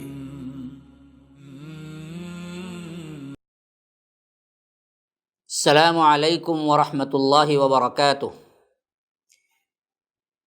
بسم اللہ الرحمن الرحیم، وأصلی وأسلم علی رسولہ الکریم، وبعد۔ ناظرین و سامعین، اللہ کے رسول صلی اللہ علیہ وسلم کی سیرت مبارکہ کا جو سلسلہ MSLI لائیو ٹی وی کے ذریعے آپ کے سامنے مسلسل آ رہا ہے، اس میں ہم نے دیکھا کہ اللہ کے رسول صلی اللہ علیہ وسلم 10 نبوت میں طائف کا سفر کیا، پھر وہاں کے بدبخت لوگوں نے جو سلوک کیا، اس پر اللہ کے رسول صلی اللہ علیہ وسلم وہاں سے نکلے اور بہت غمزدہ تھے، یہاں تک کہ راستے میں اللہ تبارک و تعالی نے حضرت جبرائیل علیہ السلام اور پہاڑوں کے فرشتوں کو بھیجا اور فرمایا کہ اگر آپ حکم کریں تو ہم ان کو نیست و نابود کر دیں گے۔ رحمت للعالمین نے جواب دیا کہ نہیں، یہ نہیں تو ان کی نسلیں اسلام لائیں گی، اسلام قبول کریں گی۔ پھر اس کے بعد اللہ تبارک و تعالیٰ نے غیب سے مدد فرمائی، جنوں کی ایک جماعت کو بھیجا، انہوں نے قرآن سنا، مسلمان ہوئے اور اپنی قوم میں داعی بن کر لوٹے۔ اب اللہ کے رسول صلی اللہ علیہ وسلم واپس مکہ جا رہے تھے، تو زید بن حارثہ جو ساتھ میں تھے انہوں نے پوچھا، اللہ کے رسول کیسے ہم مکہ جائیں گے؟ ان لوگوں نے تو نکال دیا تھا، اب واپسی پھر ہوگی، یہ لوگ تو اس کو نہیں مانیں گے۔ تو معلوم ہوا کہ اس وقت بھی ایک بہت اہم مسئلہ تھا مکے میں داخلے کا۔ تو اللہ کے رسول صلی اللہ علیہ وسلم نے فرمایا کہ اللہ ضرور اس دین کو غالب کرے گا، ضرور مدد فرمائے گا۔ یہ ایمان و یقین تھا۔ تو اب آئیے آگے بڑھتے ہیں۔ اللہ کے رسول صلی اللہ علیہ وسلم وہاں سے روانہ ہوئے اور مکے کے قریب پہنچ کر جو پہاڑ حرا کا ہے اس دامن میں ٹھہر گئے۔ پھر خزاعہ ایک قبیلہ ہے، وہاں کے ایک آدمی کو اس کے ذریعے سے اخنس بن شریق اس شخص کو پیغام بھیجا کہ آپ ہمارے لیے پناہ کا انتظام کریں، کیونکہ ایک ایسا ماحول تھا وہ جس میں قبیلوں کی برادری ہوتی تھی، ان کی اپنے اصول ہوتے تھے۔ تو اب یہاں پر جب اللہ کے رسول نکل گئے تو اب کسی قبیلے کی برادری سے بات چیت کر کے ہی واپس آ سکتے تھے، یہ وہ اصول تھا وہاں کا۔ تو اس حیثیت سے اللہ کے رسول صلی اللہ علیہ وسلم نے اخنس بن شریق کو پیغام بھیجا، لیکن اس نے کہا کہ دیکھو میں خود کسی قبیلے کا حلیف ہوں، حلیف کہتے ہیں دوست کو، یعنی میں خود اختیار نہیں رکھتا کہ میں کیا کر سکتا ہوں، کسی کو پناہ دے سکتا ہوں۔ اور اس کے بعد اللہ کے رسول سہیل بن عمرو کو بھی یہی پیغام بھیجا اور اس نے بھی یہی کہا کہ میں نہیں دے سکتا آپ کو پناہ، میرے میں اتنی طاقت نہیں ہے، معذرت کر لی۔ اور اسی طرح پھر اللہ کے رسول صلی اللہ علیہ وسلم مطعم بن عدی جو تھا اس کے پاس اللہ کے رسول صلی اللہ علیہ وسلم نے پیغام بھیجا۔ مطعم نے کہا ہاں ضرور میں کروں گا، حالانکہ اسلام نے قبول کیا تھا، لیکن یہ قبائلی برادری کی حیثیت سے یہ معمول تھا کہ کوئی کسی کو پناہ دے سکتا ہے اور یہ پناہ مانی جاتی تھی۔ تو اس حیثیت سے اس نے پناہ بھی دی اور پریکٹیکل عملی طور پر ہتھیار باندھ کر اپنے قوم اور اپنے بیٹوں کو لا کے کھڑا کیا اور کہا کہ تم سب لوگ خانہ کعبہ کے گرد چوکنے کھڑے ہو جاؤ، کیونکہ اللہ کے رسول صلی اللہ علیہ وسلم کو میں پناہ دے چکا ہوں، اب اگر کوئی مزاحمت کرے گا تو ہم لڑیں گے اس کے خلاف۔ پھر اللہ کے رسول صلی اللہ علیہ وسلم نے مطعم بن عدی کا جب پیغام سنا کہ اب آ جائیں مکہ، ہم پورے طور پر تیار ہیں، تو پیغام پانے کے بعد حضرت زید بن حارثہ کے ساتھ اللہ کے رسول صلی اللہ علیہ وسلم مکہ تشریف لائے اور مسجد حرام میں داخل ہو گئے۔ اور مطعم بن عدی اپنی سواری پہ کھڑے ہو کر اعلان کیا کہ قریش کے لوگوں جان لو میں نے محمد صلی اللہ علیہ وسلم کو پناہ دے رکھی ہے، اب اسے کوئی نہ چھیڑے۔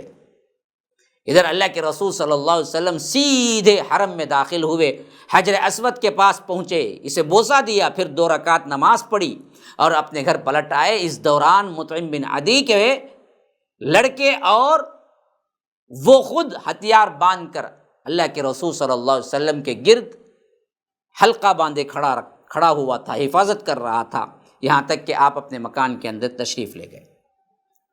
اور یہ موقع دیکھ کر ابو جہل کو بڑی پریشانی شروع ہو گئی۔ اس نے کہا کہ مطعم کیا تم نے صرف پناہ دی ہے یا پیروکار مسلمان بن گئے ہو؟ مطعم نے جواب دیا کہ نہیں، میں مسلمان نہیں بنا، لیکن میں نے پناہ دی ہے۔ یہ سن کر اسے بہت ہی غنیمت جانا یہ بدبخت۔ اس نے کہا کہ اچھا جب تم نے پناہ دے دی تو ہم نے بھی پناہ دے دی۔ تو اس طرح واپس طائف سے واپس اللہ کے رسول صلی اللہ علیہ وسلم پھر مکے میں داخل ہو گئے، اور اللہ کے رسول صلی اللہ علیہ وسلم نے مطعم بن عدی کے اس حسن سلوک کو ہمیشہ یاد رکھا۔ دیکھیے، ایک چیز ہے احسان کرنا، ایک چیز ہے کسی نے آپ کے ساتھ احسان کیا ہے تو اسے فراموش نہ کرنا۔ آج احسان فراموش بھی بہت ہوتے جا رہے ہیں لوگ، پہلے تو کرتے نہیں، اگر کوئی کرتا ہے اچھا سلوک تو فراموش کر دیتے ہیں، اس کو بھول جاتے ہیں۔ لیکن اللہ کے رسول صلی اللہ علیہ وسلم کے اخلاق فاضلہ ایسے نہیں تھے، بہت بلند تھے۔ اس حسن سلوک کو اللہ کے رسول صلی اللہ علیہ وسلم نے ہمیشہ یاد رکھا۔ اسی واسطے ہم دیکھتے ہیں کہ بدر میں جب کفار مکہ کی ایک بڑی جماعت قید ہو کر آئی اور بعض قیدیوں کی رہائی کے لیے حضرت جبیر بن مطعم آپ کی خدمت میں حاضر ہوئے، تو آپ صلی اللہ علیہ وسلم نے فرمایا اگر مطعم بن عدی زندہ ہوتا پھر مجھ سے ان بدبودار لوگوں کے بارے میں گفتگو کرتا، ان کو قید سے رہائی کے لیے میرے سے گفتگو کرتا تو میں ان کی خاطر سب کچھ چھوڑ دیتا۔ ہاں، مطعم بن عدی کو تو ایمان اسلام نصیب نہیں ہوا تھا، لیکن ان کے بیٹے جبیر بن مطعم ان کو اسلام نصیب ہوا، اور یہ بڑے پائے کے صحابی ہیں۔ تو جب انہوں نے گفتگو کی تو ان کے باپ کا حوالہ دے کے اللہ کے رسول نے فرمایا کہ یہ بدبودار لوگ، یہ کفار، یہ اللہ کے دین کے خلاف تلوار اٹھا کے آنے والے، ایسے بدبخت ترین لوگوں کے بارے میں اگر مطعم بن عدی تمہارے باپ بات کی کرتے تو میں ان کی بات سن لیتا، مان لیتا، کیونکہ انہوں نے دراصل کیا ہے میرے ساتھ اتنا بڑا احسان کیا تھا کہ جب میں طائف سے واپس آیا تھا تو مکے کے اندر انہوں نے پناہ دے کر کیا ہے اس وقت کے رواج کے مطابق مکے کے اندر داخلہ دیا۔ تو اللہ کے رسول صلی اللہ علیہ وسلم نے ہرگز بھی احسان کو فراموش نہیں کیا تھا۔ یہ اخلاق ہیں، هل جزاء الاحسان الا الاحسان، احسان کے بدلے احسان، اس سے بہتر کیا بدلہ ہوگا کہ احسان کے بدلے تم بھی احسان کرو، احسان کرنے والوں کو بھول نہ جاؤ۔ تو یاد رکھیے، آپ اس چیز کو ہمیشہ یاد رکھیں۔ اب یہ تمام چیزیں جو ہوئی، پھر اس کے بعد شوال 10 کے ساتھ خاص ہے طائف کا واقعہ، ذی قعدہ 10 نبوت، یعنی اگلے ماہ جو کہ حج کے ایام شروع ہو جاتے ہیں، پھر اس کے بعد ذی الحج، اور ذی القعدہ ذی الحج خاص کر حج کا سفر اور حج کرنے کے دن ہوتے تھے اس زمانے میں۔ تو اسی سال اگلے مہینے اللہ کے رسول صلی اللہ علیہ وسلم جو طائف سے واپس مکہ آئے تھے، یہ سب سے اہم ترین واقعہ پیش آیا۔ واقعہ کیا ہے؟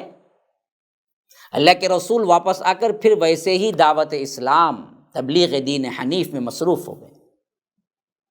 اب ذی القعدہ کے ایام آئے تو لوگ آنا شروع ہو گئے، کیونکہ اس زمانے میں کیا ہے، یہ ذی القعدہ کا جو مہینہ تھا یہ پورا کا پورا آنے کے لیے ہوتا تھا، کیونکہ دور دراز مقامات سے لوگ آتے تھے، اور ذی الحج کا جو مہینہ ہوتا تھا وہ حج کے ایام میں پورا ہو جاتا تھا۔ پھر واپسی کے لیے ایک مہینہ چاہیے تھا، محرم۔ تو اسی واسطے یہ تینوں حرام مہینے کہلائے جو ایک ساتھ آتے ہیں، اور عمرہ رجب میں کیا کرتے تھے عمومی طور پر۔ تو 4 حرام مہینے ہیں جسے ماہ حرام کہا جاتا ہے۔ تو اس میں اللہ کے رسول صلی اللہ علیہ وسلم چونکہ حج کا موسم تھا، فریضہ حج کی ادائیگی کے لیے دور دور سے لوگ آ رہے تھے، پیدل سوار جیسے بھی ہو رہا تھا، تو اللہ کے رسول صلی اللہ علیہ وسلم اپنی اس دعوت کے لیے سب سے اہم ترین موقع جانا، اس کو لوگ آ رہے ہیں تو ہر ایک کے پاس جاتے، دعوت اسلام پیش کرتے، ایک ایک قبیلے کو اگر بیٹھنے کا وقت ملتا تو انہیں سمجھاتے، حالات ساتھ دیتے تو اللہ کے رسول صلی اللہ علیہ وسلم ان کے خیمے میں بیٹھ کر دعوت دیتے۔ جس طرح 4 نبوت سے اللہ کے رسول صلی اللہ علیہ وسلم دعوت تیزی سے شروع کی تھی، اس حیثیت سے 10 نبوت کا یہ حج جو ہو رہا تھا بہت اہم تھا، کیونکہ اب وہ دعوت کا پھل اور وہ دعوت کا ایک مکمل نمونہ ظاہر ہونے والا تھا۔ وہ کیا واقعہ ہونے والا تھا اس حج میں، اس کو سننے سے پہلے کیا کیا ہوا، اس سے پہلے کچھ اس پر بھی نظر ڈال لیں آپ۔ امام زہری فرماتے ہیں کہ جن قبائل کے پاس اللہ کے رسول صلی اللہ علیہ وسلم تشریف لے گئے اور انہیں اسلام کی دعوت دیتے رہے، ان میں بنو عامر بن صعصعہ، محارب بن خصفہ، فزارہ، غسان، سلیم، عبس، کلب، اور اسی طرح کے دوسرے اور قبائل تھے جہاں پر اللہ کے رسول صلی اللہ علیہ وسلم نے ان سب کو اسلام پیش کیا، لیکن ان بدبختوں میں سے کوئی قبیلہ اسلام قبول نہیں کیا۔ اور نبوت کے 34 سال سے ہجرت سے پہلے آخری موسم حج تک اگر ہم مدت کا اندازہ لگائیں تو 10 سال بن جاتے ہیں، جس میں اللہ کے رسول صلی اللہ علیہ وسلم ہر حج کے موقع پر دعوت دینے کی کوشش کی۔ بنو کلب ایک قبیلہ تھا، یہ اللہ کے رسول صلی اللہ علیہ وسلم کے اس قبیلے کی ایک شاخ بنو عبداللہ کے پاس تشریف لے گئے، یعنی اسی قبیلے کی شاخ یہ ان کے پاس گئے تھے۔ یہ بنو کلب کا معاملہ ہوا اور اللہ کے رسول صلی اللہ علیہ وسلم نے دعوت پیش کی۔ باتوں باتوں میں یہ بھی فرمایا کہ اے بنو عبداللہ، اللہ تبارک و تعالیٰ نے تمہارا جو دادا تھا، جس پر تمہارا قبیلہ ہے بنو عبداللہ، یہ دراصل عبداللہ کا معنی ہی اللہ تبارک و تعالیٰ کا بندہ ہے، بہت اچھا نام رکھا، تو لہٰذا تم کیا ہے اس دعوت کو قبول کر لو، لیکن انہوں نے نہیں کی۔ اسی طرح بنو حنیفہ قبیلہ تھا، انہوں نے بھی نہیں کیا۔ عامر بن صعصعہ ان پر بھی گئے اللہ کے رسول صلی اللہ علیہ وسلم، اس نے دریافت کیا کہ اچھا یہ بتائیے، اگر آپ سے ہم اگر بیعت کر لیں پھر اللہ آپ کو مخالفین پر غلبہ عطا کر دے، یعنی آپ جیت جائیں، تو پھر اس کے بعد سلطنت کے امور کس کے ہاتھ میں ہوں گے؟ آپ نے فرمایا کہ سلطنت کے تمام امور تو اللہ کے ہاتھ میں ہیں، تم اس دین سے دنیا خریدنا چاہتے ہو، وہ جس کے ہاتھ میں رکھے گا اس کے پاس رہیں گے۔ تو ان بدبختوں نے مذاق اڑایا، کہا کہ اچھا آپ جب مغلوب ہیں، آپ قسم پرسی کی حالت میں ہیں، اس وقت تو ہم آپ کی مدد کریں، اور جب اللہ غالب کر دے آپ کو تو آپ کسی اور کو دے دیں سلطنت کے امور، ہمیں کچھ نہ ملے، ہم اس دین کو نہیں مانتے۔ دیکھیے، کوئی بھی ایسی چیز جو اخلاص کے منافی اور اس دین کے ذریعے نفع اٹھانے کی خاطر ہے تو یاد رکھیے وہ خالص مسلمان ہو ہی نہیں سکتا۔ اور قبیلہ بنو عامر کے پاس گئے تو اس نے بھی دراصل کیا ہے اسی طرح انکار کیا۔ تو یہ بہت سی وہ تھی قبائلی طور پر ٹکڑیاں جن پر اللہ کے رسول صلی اللہ علیہ وسلم دعوت کے لیے گئے، لیکن کسی نے اسلام قبول نہیں کیا۔ لیکن اب وہ وقت آ چکا تھا 10 نبوت کا حج، جس میں ایک اہم ترین انقلاب برپا ہوا، ایمان کی شعاعیں مکے سے باہر نکلنے لگی۔ وہ اس طرح کہ اللہ کے رسول صلی اللہ علیہ وسلم موسم حج میں جس طرح قبائل کے پاس جاتے اور اسلام پیش کرتے، ایسے ہی اللہ کے رسول صلی اللہ علیہ وسلم پیش کر رہے تھے۔ تو ان میں بعض باہر کے جو لوگ آئے تھے ان کے اندر اللہ تبارک و تعالی نے اسلام کے لیے جگہ رکھی، اور ان لوگوں نے اس کو اللہ کے رسول صلی اللہ علیہ وسلم کے باتوں کو دل سے سنا اور اسلام قبول کر کے اپنے ساتھ اسلام کو لے گئے۔ تو یاد رکھیے اس موسم حج کے کچھ عرصے بعد ہی کئی افراد اسلام قبول کیے، جن کے چند نام میں آپ کے سامنے پیش کرتا ہوں۔ سوید بن صامت، یہ شاعر تھے، بڑی بہترین سوجھ بوجھ کے مالک تھے، مدینے کے باشندے تھے، عقل میں پختگی، حکمت تھی، شاعری پر اچھا طرح دسترس تھی، اچھی شاعری کر لیتے تھے، حتیٰ کہ خاندانی لحاظ سے بھی بڑے اونچے مقام پر تھے، جس کی وجہ سے ان کی قوم انہیں کامل کا خطاب دے رکھا تھا۔ کامل اس شخص کو کہتے تھے اس زمانے میں جس کو خاص طور پر لکھنا اور پڑھنا آتا تھا۔ یہ حج یا عمرے کے لیے جب مکہ تشریف لے گئے تو رسول اللہ صلی اللہ علیہ وسلم نے انہیں اسلام کی دعوت دی، تو انہوں نے عجیب بات کہی، کہا کہ غالباً آپ کے پاس وہی کچھ ہے جیسا میرے پاس بھی ہے، یعنی میں بھی شاعر ہوں، شاید آپ بھی شاعر ہیں۔ اللہ کے رسول صلی اللہ علیہ وسلم نے فرمایا کہ تمہارے پاس کیا ہے؟ سوید نے کہا کہ میرے پاس حکمت کی باتیں ہیں، خاص کر حکمت لقمان، یہ عربوں میں مشہور تھی بعض خاص باتیں۔ تو آپ صلی اللہ علیہ وسلم نے فرمایا کہ پیش کرو۔ انہوں نے پیش کیا تو آپ صلی اللہ علیہ وسلم نے فرمایا کہ یہ اچھا ہے، یعنی اچھی باتیں ہیں، حکمت کی باتیں ہیں، لیکن میرے پاس جو کچھ ہے وہ اس سے بھی بہت اچھا ہے۔ وہ قرآن ہے جو اللہ تبارک و تعالی نے مجھ پر نازل کیا ہے، اور وہ ہدایت اور نور ہے۔ پھر اس کے بعد آپ صلی اللہ علیہ وسلم نے انہیں قرآن پڑھ کر سنایا، اسلام کی دعوت دی۔ تو یہ جیسے ہی سنے ان کی دل کی دنیا بدل گئی، انہوں نے اسلام قبول کر لیا اور بولے یہ تو بہت ہی اچھا کلام ہے۔ اس کے بعد یہ صحابی مدینہ پہنچے تو وہاں پر وہ آخری جنگ جو جنگ بعاث نام سے چھڑی تھی، اللہ کے رسول صلی اللہ علیہ وسلم کے مدینہ آنے سے پہلے تک اس کی چنگاریاں رہی تھی، اسی جنگ میں یہ قتل کر دیے گئے، اور انہوں نے 11 نبوی کے آغاز میں اسلام قبول کیا تھا۔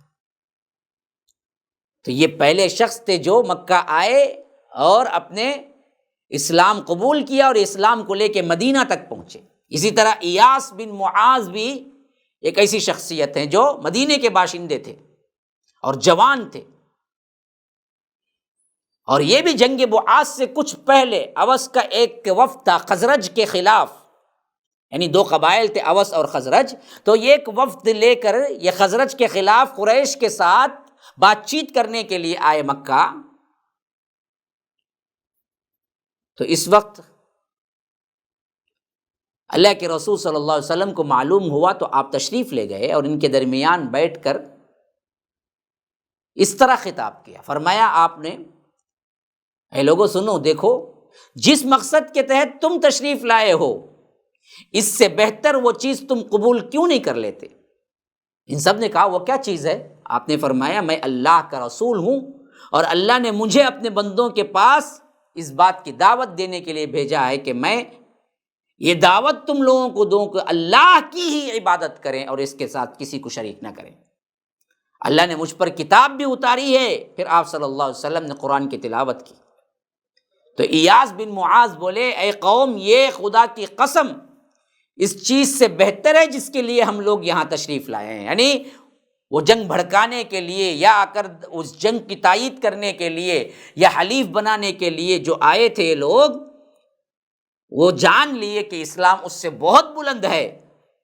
تو اس واسطے انہوں نے کیا کیا کہ صاف کہہ دیا کہ مجھے تو یہ لگتا ہے کہ ہم جس کام کے لیے آئے اس سے بہتر یہ کام ہے کہ ہم اسلام کو قبول کر لیں۔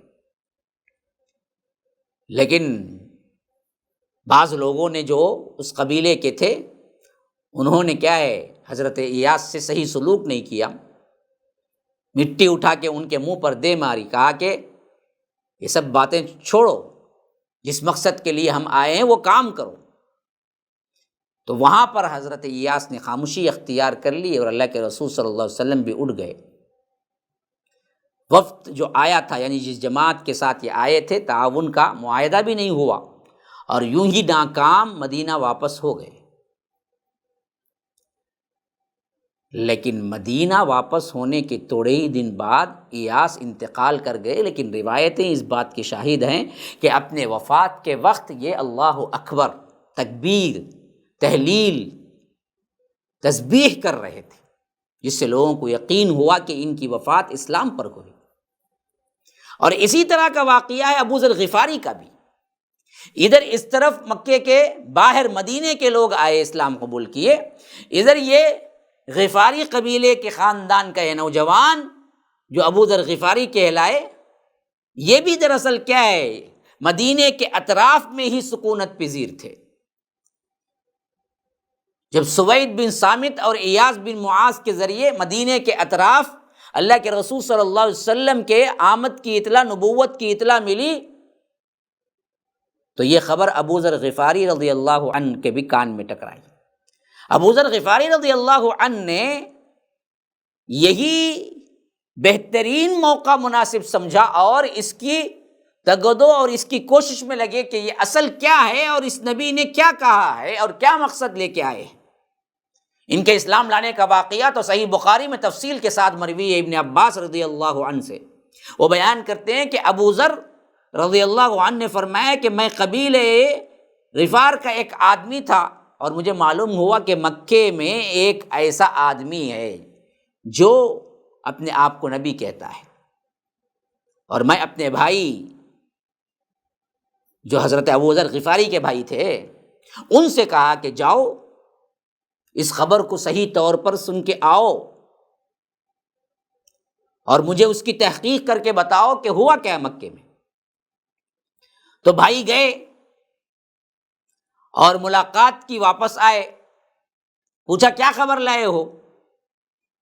تو بھائی نے کہا کہ خدا کی قسم میں نے ایک ایسے آدمی کو دیکھا ہے جو بھلائی کا حکم دیتا ہے، برائی سے روکتا ہے۔ ابو ذر غفاری نے کہا کہ ارے تم مکمل خبر نہیں لائے، مجھے سب باتیں چاہیے، وہ کس بات کی دعوت دیتا ہے؟ جب بے چینی بڑی، دیکھیے بعض لوگوں کو اللہ ایسے بناتا ہے کہ خیر کی بات کو ڈھونڈ کے پہنچتے ہیں، بعض ایسے سخت دل ہوتے ہیں کہ خیر ان کے پاس آ جائے، ایمان اسلام ان کے پاس آ جائے تبھی بھی قبول نہیں کرتے۔ دونوں طرح کے لوگ ہوتے ہیں۔ ابو ذر غفاری پہلے والوں میں تھے کہ انہیں صرف خبر پہنچی لیکن ان کو اس پر خاموش رہنا گوارا نہیں تھا، تحقیق کر رہے تھے، بھائی کو بھیجا، آخرکار خود سفر کے لیے سامان باندھا اور نکل پڑے۔ پہنچ گئے، کوئی نہیں جانتا، کوئی پہچانتا نہیں تھا، اور سوچ رہے تھے کہ کسی سے پوچھوں تو پتہ نہیں وہ کیا سلوک کرے، کیونکہ وہ زمانہ اسلام کے اعلان کرنے کا معنی تو ایسے تھا گویا کہ اپنی موت کو دعوت دینا۔ تو کہتے ہیں کہ میں کسی سے نہیں پوچھا، بس حرم میں رہا، زمزم کا پانی پیتا تھا، مسجد حرام میں پڑا رہتا تھا، کوئی اور چیز بھی مجھے ملی نہیں تھی، بس کھانے پینے جو کچھ بھی معاملہ تھا کھانے پینے کا وہ زمزم کے پانی پہ گزارا کرتا تھا۔ تو آخر میرے پاس حضرت علی کا گزر ہوا، کہنے لگے اجنبی معلوم ہوتے ہو، یعنی ملے تو اچانک بات کی، کہا کہ ہاں، اچھا تو گھر چلو۔ حضرت علی نے دعوت دی رضی اللہ عنہ، وہ ساتھ گئے اور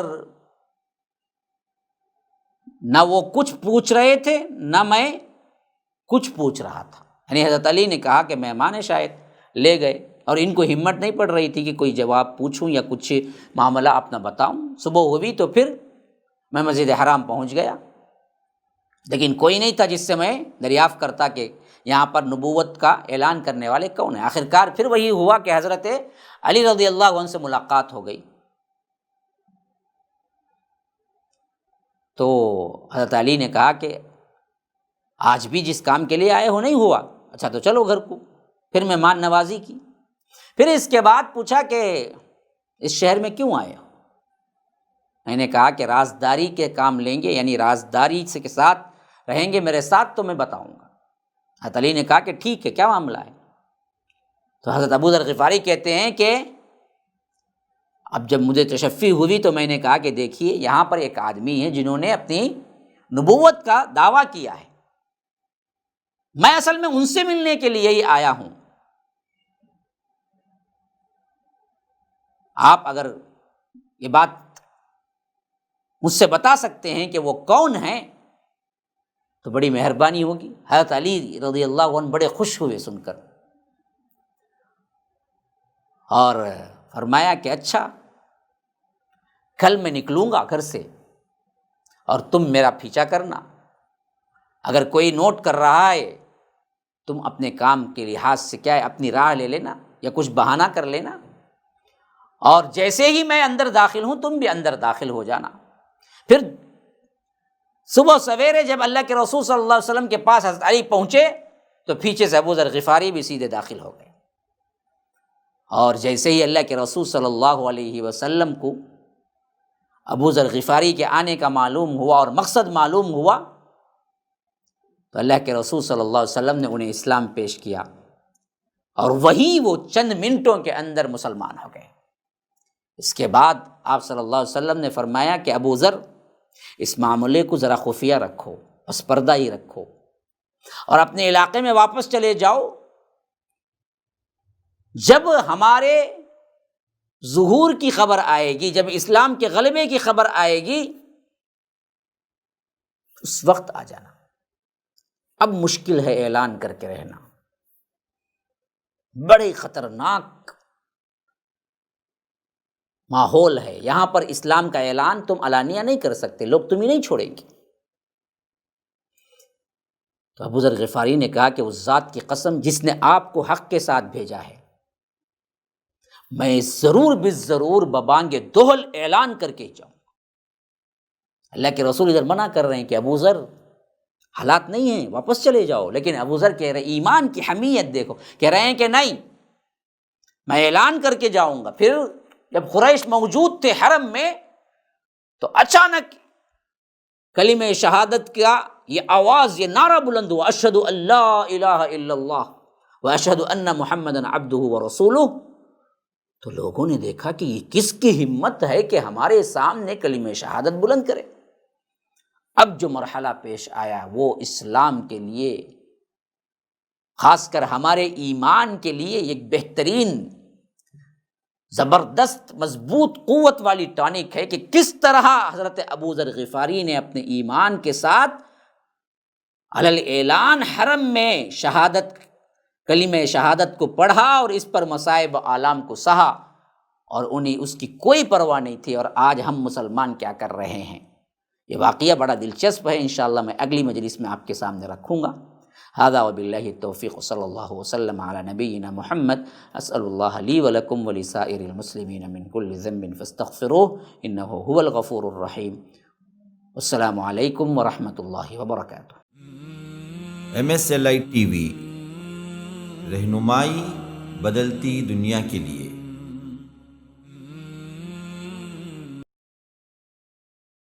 السلام علیکم ورحمۃ اللہ وبرکاتہ۔ ان الحمد للہ نحمده ونستعینه ونستغفره ونؤمن به ونتوکل علیہ ونعوذ باللہ من شرور انفسنا ومن سیئات اعمالنا، من يهده الله فلا مضل له ومن يضلل فلا هادي له، واشهد ان لا اله الا الله وحده لا شريك له، واشهد ان محمدا عبده ورسوله، اما بعد، فان خير الحديث كتاب الله، وخير الهدي هدي محمد صلى الله عليه وسلم، وشر الامور محدثاتها وكل محدثة بدعة وكل بدعة ضلالة، وفي رواية وكل ضلالة في النار۔ فاعوذ بالله من الشيطان الرجيم، ويقولون هؤلاء شفعاؤنا عند الله، وقال أيضا والذین اتخذوا من دونه اولیاء ما نعبدهم الا لیقربونا الی اللہ زلفی اللهم ارنا الحق حقا وارزقنا اتباعه وارنا الباطل باطلا وارزقنا اجتنابه اللهم علمنا ما ينفعنا وانفعنا بما علمتنا وارزقنا علما رب اشرح لي صدري ويسر لي امري واحلل عقدة من لساني يفقهوا قولي۔ برادران اسلام، واجب الاحترام بزرگوں، دوستوں، عزیز ساتھیوں، لائق احترام مائیں اور بہنوں، اللہ تبارک و تعالیٰ کے فضل و کرم سے العقیدۃ الاسلامیہ، جو کہ ایک خصوصی عنوان MSLI لائف ٹی وی پر جاری و ساری ہے، اس کی تقریباً یہ 17ویں قسط ہے، جس پر میں خاص موضوع لے کے آپ کے سامنے حاضر ہوا۔ میں نے بات شروع کی تھی، گزشتہ 2-3 دروس میں یہ سمجھانے کی کوشش کر رہا تھا کہ وہ شرک جس کو آج مسلمانوں کے اندر بہت حد تک پھیل چکا ہے اور جس کو وہ شرک نہیں سمجھتے ہیں، اور اس کے لیے علماء سو جو امت کے لیے زہر کی حیثیت رکھتے ہیں، انہوں نے عوام کو مغالطہ دے رکھا ہے، غلط فہمی میں رکھا ہے کہ یہ تمام چیزیں شرک نہیں ہوتی، جن میں نے گفتگو کی تھی 2-3 ایپیسوڈ میں صرف ایک مضمون پر کہ اللہ تبارک و تعالیٰ کے علاوہ کوئی عالم الغیب نہیں ہے، کوئی غیب کا جاننے والا نہیں ہے، غیب کا جاننے والا صرف اور صرف اللہ تبارک و تعالیٰ ہے۔ لیکن جو لوگ اپنا عقیدہ یہ بنا چکے ہیں اور اس پر مصر ہیں اور مسلمانوں میں اس زہر کو پھیلاتے ہیں، اس شرک کو پھیلاتے ہیں، ان کے دعوے کیا ہیں؟ اولیاء بھی عالم الغیب ہیں، انبیاء بھی عالم الغیب ہیں، حتیٰ کہ یہ کبھی کبھی اللہ کے رسول صلی اللہ علیہ وسلم سے بھی اپنے ولیوں کو آگے بڑھا دیتے ہیں، اور اس حد تک ایسے ایسے واقعات درج کیے ہیں، ایسے ایسے واقعات ان لوگوں نے اپنی کتابوں میں لکھے ہیں، اور برملا اس کے اظہار میں کبھی جھجکتے نہیں ہیں۔ ایسے واقعات میں نے آپ کے سامنے پڑھ کے سنائے، جس میں ارواح، عالم ارواح میں سے روحوں کو ملک الموت کے پاس سے چھڑوا لینا، اور اسی طرح لوح محفوظ پر ایک نظر ڈالنا، وہاں سے کیا ہے، لڑکا ہو تو لڑکی بنا دینا، لڑکی ہو تو لڑکا بنا دینا۔ شہاب الدین سہروردی شیخ عبد القادر جیلانی کے ایک حکم پر یا کپڑا ہٹانے پر لڑکی سے لڑکا بن گئے، یہ لکھ دینا، جو تمام گزشتہ کے دروس میں آپ کے سامنے پورے حوالے کے ساتھ میں پیش کر چکا ہوں۔ آج ایسا ہی ایک لفظ جو کہ بہت بڑا شرک ہے جو ہمارے اندر پھیلا ہوا ہے، جسے ہم بہت عام سمجھتے ہیں، بلکہ یہ ایمان کے اندر یا مسلمان ہونے کی نشانی سمجھتے ہیں، وہ لفظ ہے مشکل کشا ہونا۔ فلاں مشکل کشا ہے، کشا کا مطلب ہے مشکل کو ٹال دینے والے، مشکلات کو دور کر دینے والے۔ غیبی طور پر مشکلات کو دور کر دینے والا رب العالمین کے علاوہ کوئی نہیں ہے، یہ عقیدہ اصل میں اسلام نے دیا ہے، اللہ کے رسول صلی اللہ علیہ وسلم نے دیا ہے۔ اس کے علاوہ کوئی مشکل کشا نہیں ہے، لیکن اس کو اتنا عام کیا، بعض کے ناموں کے ساتھ مشکل کشا کا لفظ یوں جم گیا گویا کہ اس کے بغیر وہ نام ہی مکمل نہیں ہے۔ علی مشکل کشا، علی حجویری مشکل کشا، داتا، گن بخش، یہ تمام وہ القاب ہیں جو ہم برملا اظہار کرتے ہیں اور سمجھتے ہیں کہ یہ کوئی شرک ہی نہیں ہے۔ جب ان سے کہا جاتا ہے معاملہ کہ بھائی اللہ کے علاوہ کوئی مشکل کشا نہیں ہے، کوئی حاجت روا نہیں ہے، کوئی تمہاری قسمت کو بنانے والا نہیں ہے، قرآن اور حدیث میں بے شمار اس کے دلائل ہیں، تو اس کے لیے ایک ایسی تعویل جو عوام دھوکہ کھاتی ہے وہ یہ کرتے ہیں کہ دیکھو جی مشرکین مکہ ڈائریکٹ بتوں سے مانگتے تھے، ڈائریکٹ یہ سمجھتے تھے کہ وہ مشکل کشا ہیں، لیکن ہم تو یہ کہتے ہیں کہ وہ عطائی طور پر اللہ نے ان کو یہ صفت دی ہے۔ ہم یہ کہاں کہتے ہیں کہ یہ خود سے مشکل کشا ہو گئے، بلکہ یہ عطائی مشکل کشا ہیں، عطائی حاجت روا ہیں، اللہ نے ان کو یہ پاور دیا ہے، ڈائریکٹ نہیں ہے، یہ اللہ کے محبوب ہیں اس واسطے پاور ہوا ہے۔ جب یہ بات کہی جاتی ہے تو مسلمانوں میں، عوام میں یہ بات اچھی طرح سمجھ آ جاتی ہے کہ بھائی ہم تو کیا شرک نہیں کرتے ہیں، نعوذ باللہ، اور سمجھتے ہیں کہ یہ تعویل بالکل صحیح ہے، اللہ نے اپنے بندے کو دیا ہے، اپنے محبوب کو دیا ہے، تو اس میں کیا غلطی ہے؟ اللہ کے ساتھ تو ہم شریک نہیں کرتے، بلکہ اللہ تبارک و تعالی ان کو دیا ہے یہ مانتے ہیں۔ تو اب سوال پیدا ہوتا ہے کہ کیا پہلے مشرکین مکہ کیا ایسا ہی مانتے تھے کہ یہ خود سے مشکل کشا ہیں یہ لوگ، جن بتوں کو، جن ولیوں کو؟ اصل میں وہ بدھ بھی ولی ہی تھے، وہ بھی انسان تھے، اچھے تھے، جن کے نام پر لات منات عزا بنا لیے گئے تھے۔ ان لوگوں کو کیا یہ ایسا ہی مانتے تھے کہ ڈائریکٹ یہ لوگ ہماری مشکلوں کو ٹالنے والے ہیں، یا یہ بھی عطائی مشکل کشائی مانتے تھے؟ ذرا تحقیق کے دائرے میں، آنکھ بند کر کے نہیں، دلائل کے دائرے میں دیکھیں۔ انہوں نے یہ بات جو کہی ہے کہ ہمارے ماننے میں مشکل کشائی یہ عطائی ہے، اور جس کو رب العالمین نے شرک کہا وہ دراصل ڈائریکٹ ان کو مشکل کشا ماننے میں ہے۔ کیا یہ بات صحیح ہے؟ مشرکین مکہ ایسا مانتے تھے؟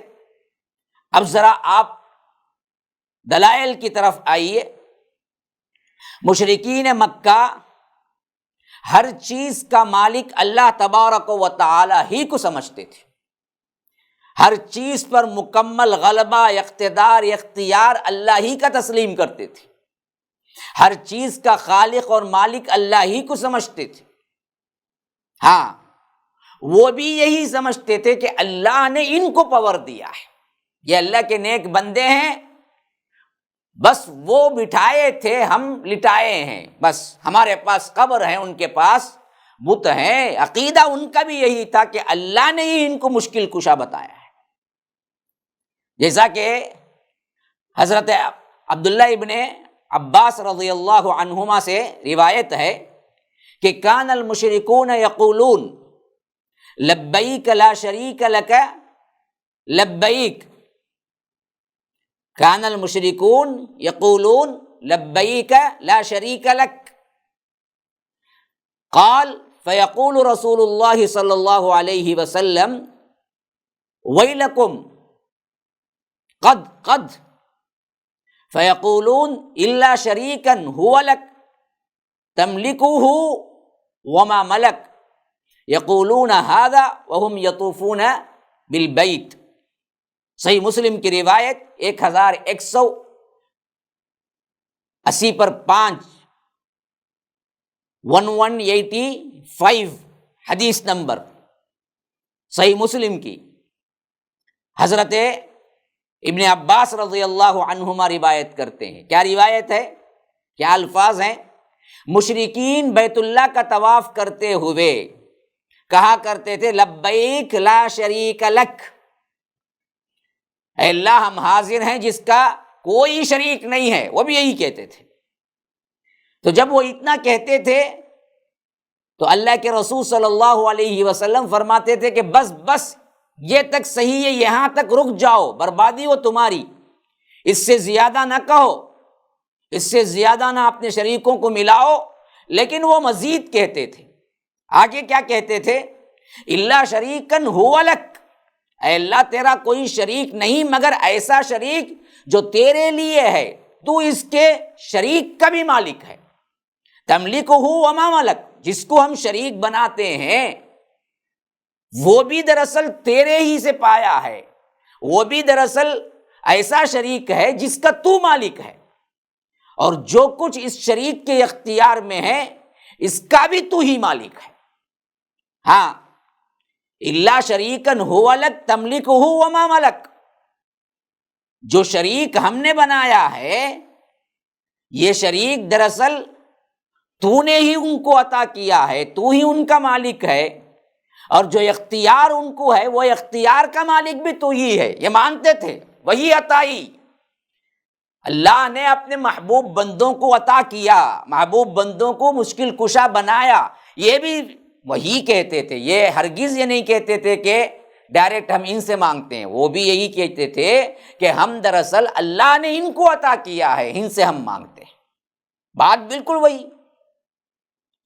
تو عطائی طور پر اس طرح مان لینا، پہلی بات سمجھیے، اچھی اس بات کو سمجھ لیں گے تو کبھی اس طرح کے شرکیہ افعال کو بلا کسی دلیل کے اور حجت کے ہم مانیں گے نہیں، اور ان لوگوں کے دھوکے میں، ان لوگوں کے جیل سازی میں ہم دھوکہ نہیں کھائیں گے، کیونکہ عقیدہ وہ چیز ہے جو تمہارے لیے بنیاد ہے، اس میں اگر دھوکہ کھا گئے تو دنیا کا بھی نقصان ہے، آخرت کا بھی نقصان ہے، اور یہ بدبخت لوگ دنیا و آخرت کے نقصان کے لیے سر دھڑ کی بازی لگائے ہوئے ہیں کہ امت کسی بھی طرح شرک میں مبتلا ہو جائے، لیکن اللہ کے نیک بندے توحید خالص کے لیے سر دھڑ کی بازی لگائے ہوئے ہیں کہ کسی طرح اللہ کے یہ بندے شرک سے بچ جائیں۔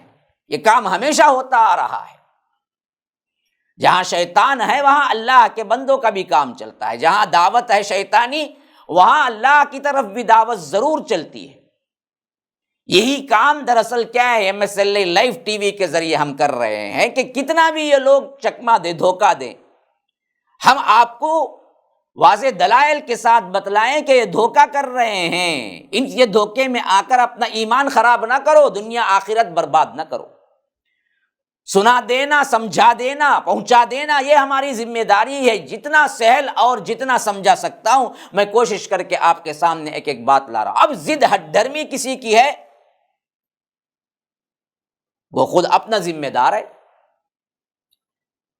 جو واقعتاً سن کے سمجھنا چاہے، اپنے آپ کو جہنم کی آگ سے بچانا چاہے، ان ایمان کے ڈاکوؤں اور لٹوروں سے اپنے ایمان کو محفوظ کرنا چاہے اور جنت کا حقدار بننا چاہے تو اس کے لیے اتنے دلائل کافی ہیں۔ تو یہ مشکل کشا کے لیے جو چیز سب سے پہلے کہتے ہیں کہ ہم تو اللہ سے عطا کردہ عطائی طور پر مانتے ہیں، تو اس کا جواب یہ ہے کہ مشرکین بھی یہی مانتے تھے، وہ بھی ڈائریکٹ نہیں مانتے تھے کہ ان کے پاس پورا پاور ہے۔ صاف صحیح مسلم کی یہ روایت حضرت عبداللہ ابن عباس رضی اللہ عنہما کی 1180 پر 5 1185 میں وہ کہتے ہیں کہ صاف وہ کہتے تھے کہ لبیک لا شریک لک الا شریکن هو لک تملکہ وما ملک، طواف کرتے ہوئے کہتے تھے کہ تیرا کوئی شریک نہیں، صرف وہی شریک جس پر تیرا بھی اختیار ہے، تو نے بنایا ہے، تو ہی اس کا مالک ہے، اور شرکت کا پاور جو دیا ہے اس سے بڑا پاور تیرا ہے، تیرا ہی اختیار ہے، اس کا مالک بھی تو ہی ہے۔ یہ ماننے کے باوجود وہ مشرک ٹھہرے، تو آج کیسے صرف وہی عقیدہ ماننے کے باوجود وہ شرک نہیں ہوگا؟ عقیدہ تو بالکل وہی ہے، وہی بات ہے۔ عطائی مان لو تبھی بھی شرک ہی ہے، کیونکہ اللہ نے عطا نہیں کی۔ مسئلہ یہ ہے اصل، جس کو تم عطائی کہتے ہو کہ اللہ نے ان کو دیا، اللہ نے محبوب بنایا، اللہ نے ولیوں کو دیا، اللہ نے نبیوں کو دیا، سوال یہ ہے کہ کہاں دیا؟ تمہارے من گھڑت قصے کہانیوں میں یا قرآن اور حدیث کے اندر بھی کوئی چیز ثابت کر سکتے ہو کہ اللہ تبارک و تعالی نے فلاں کو مشکل کشا بنایا؟ خواہ وہ انبیاء ہو، خواہ وہ آدم سے لے کر حضرت عیسیٰ تک ہو، خواہ وہ کیا ہیں اولیاء ہو، حتیٰ کہ محمد الرسول اللہ صلی اللہ علیہ وسلم بھی مشکل کشا نہیں ہے، اگر ہے تو قرآن اور حدیث سے بتاؤ، کہیں بھی نہیں ہے۔ تو اب آئیے، جہاں جہاں رب العالمین نے تردید کی ہے کہ میرے پاس کوئی سفارشی نہیں ہے، کوئی کیا ہے، کسی کو میں نے حاجت روائی کا پاور نہیں دیا، کسی کو میں نے مشکل کشائی کا پاور نہیں دیا، اس کی تردید جو ہے نا وہ سینکڑوں آیات ہے قرآن کے اندر۔ پہلی چیز اس بات کو مان لو کہ وہ بھی ڈائریکٹ نہیں مانگتے تھے، ان کا عقیدہ بھی یہ تھا کہ اللہ نے بنایا ہے۔ اس کے لیے وہ حدیث میں نے پیش کر دی صحیح مسلم کی۔ اب آیتیں دیکھیے، سورہ یونس سورہ نمبر 10 آیت نمبر 18، فرمایا کہ وَيَعْبُدُونَ مِن دُونِ اللَّهِ مَا لَا يَضُرُّهُمْ وَلَا يَنفَعُهُمْ، تم لوگ ان کو کیوں پوچھتے ہو، ان کی عبادت کیوں کرتے ہو جو تمہیں نقصان دے سکتے ہیں نہ نفع دے سکتے ہیں؟ تو وہ کہتے ہیں کہ وَيَقُولُونَ، وہ کہ اللہ کہتا ہے وَيَقُولُونَ هَؤُلَاءِ شُفَعَاؤُنَا عِندَ اللَّهِ، وہ کہتے ہیں کہ ہم کہاں ان کو پوچھتے ہیں، کہاں ہم ان سے ان کی عبادت کرتے ہیں، ہم تو صرف یہ اللہ تبارک و تعالیٰ کے ہاں سفارشی بناتے ہیں، یہ اللہ کے نیک بندے ہیں، یہ ہمیں اللہ تک پہنچا کے چھوڑیں گے، اللہ کے پاس ہماری بات رکھ کے منوا کے چھوڑیں گے، بس ہم ان کی کہاں عبادت کرتے ہیں۔ وہی عطائی مسئلہ۔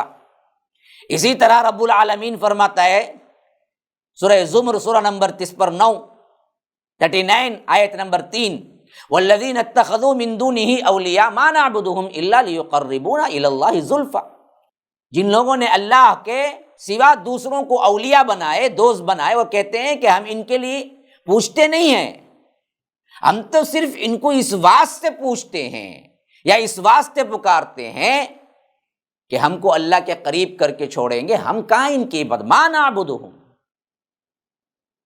ہم عبادت نہیں کرتے ان کی، ہم اس واسطے کرتے ہیں کہ یہ سفارشی بنائیں گے، یہ اللہ کے محبوب ہیں۔ ہاں، یہ بات قرآن اور حدیث سے صاف ہو گئی کہ مشرکین مکہ بھی عطائی مانتے تھے، مشکل کشا، حاجت روا، جس کو رب العالمین نے صاف ان کے اقوال ذکر کر کے کہا کہ یہ بدبخت عطائی کہہ کے کرتے ہیں جبکہ اللہ نے کسی کو نہیں دیا۔ اب آئیے اس بات کی طرف جہاں رب العالمین نے تردید کیا ہے کہ کائنات میں کسی بھی جن کو، کسی بھی انس کو، کسی بھی طاقت کو، خواہ وہ کوئی بھی مخلوق ہو، انسان ہو یا کوئی اور انسانوں میں انبیاء ہوں، اولیاء ہوں، صلحاء ہوں، حتیٰ کہ محمد الرسول اللہ، ہم نے کسی کو نہیں دیا۔ مشکل کشا کوئی نہیں ہے، حاجت روا کوئی نہیں ہے، سب کا پاور میرے پاس ہے، میں کسی کو نہیں بانٹا۔ اب کہاں سے ثابت ہو رہا ہے کہ عبد القادر جیلانی کو ملا، غوث اعظم کو ملا، فلاں کو ملا، علی حجویری کو ملا، حضرت علی کو ملا، حسنین کریمین کو ملا، فلاں کو ملا؟ یہ کہاں سے ثابت ہوا؟ کوئی ایک حدیث، کوئی ایک آیت، کوئی اپنی طور پر من گھڑت قصوں کے علاوہ کچھ نہیں ملتا ہے۔ اگر ہے تو پیش کرو، بالکل سیدھی سیدھی بات ہے، دلائل کی بنیاد ہے۔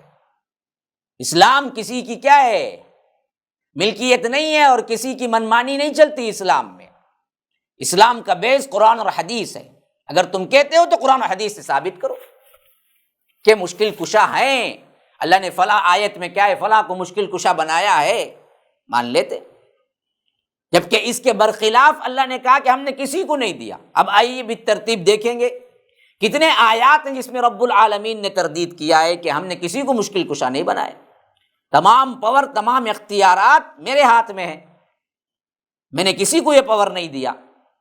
فرمایا سورہ انعام سورہ نمبر 6 آیت نمبر 17، وَإِن يَمْسَسْكَ اللَّهُ بِضُرٍّ فَلَا كَاشِفَ لَهُ إِلَّا هُوَ وَإِن يَمْسَسْكَ بِخَيْرٍ فَهُوَ عَلَى كُلِّ شَيْءٍ قَدِيرٌ، اگر اللہ تمہیں مصیبت سے دوچار کر دے تو اس کے سوا اس مصیبت کو ٹالنے والا کوئی نہیں ہے، کوئی مشکل کشا نہیں ہے۔ اگر وہ کسی کو بھلائی پہنچائے تو کوئی اس کو ٹالنے والا نہیں ہے، اللہ ہر بات پر قادر ہے۔ صاف کہا کہ مشکل کشا کوئی نہیں۔ وَإِن يَمْسَسْكَ اللَّهُ بِضُرٍّ فَلَا كَاشِفَ لَهُ إِلَّا هُوَ، کاشف لہ الا ہو، اسی سے کشا بھی نکلا ہے۔ اگر اللہ کسی کو مصیبت سے دوچار کرنا، مصیبت دینا چاہے، مصیبت ڈال دیا، پھر اس کے سوا کائنات میں کوئی نہیں ہے اس مصیبت کو ٹال سکے۔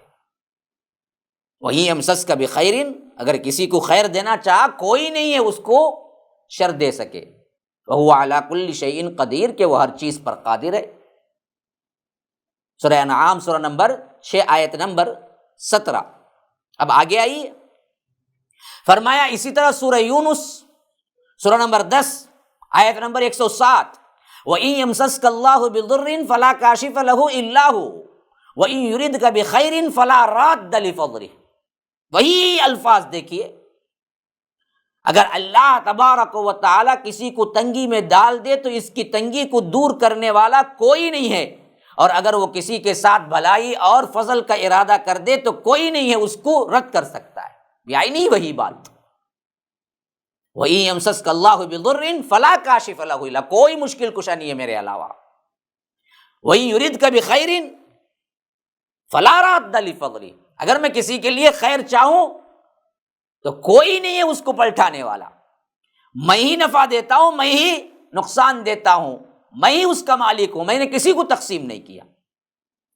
اسی طرح فرمایا سورہ آل عمران سورہ نمبر 3 آیت نمبر 160، إِن يَنصُرْكُمُ اللَّهُ فَلَا غَالِبَ لَكُمْ وَإِن يَخْذُلْكُمْ فَمَنْ ذَا الَّذِي يَنصُرُكُمْ مِنْ بَعْدِهِ وَعَلَى اللَّهِ فَلْيَتَوَكَّلِ الْمُؤْمِنُونَ۔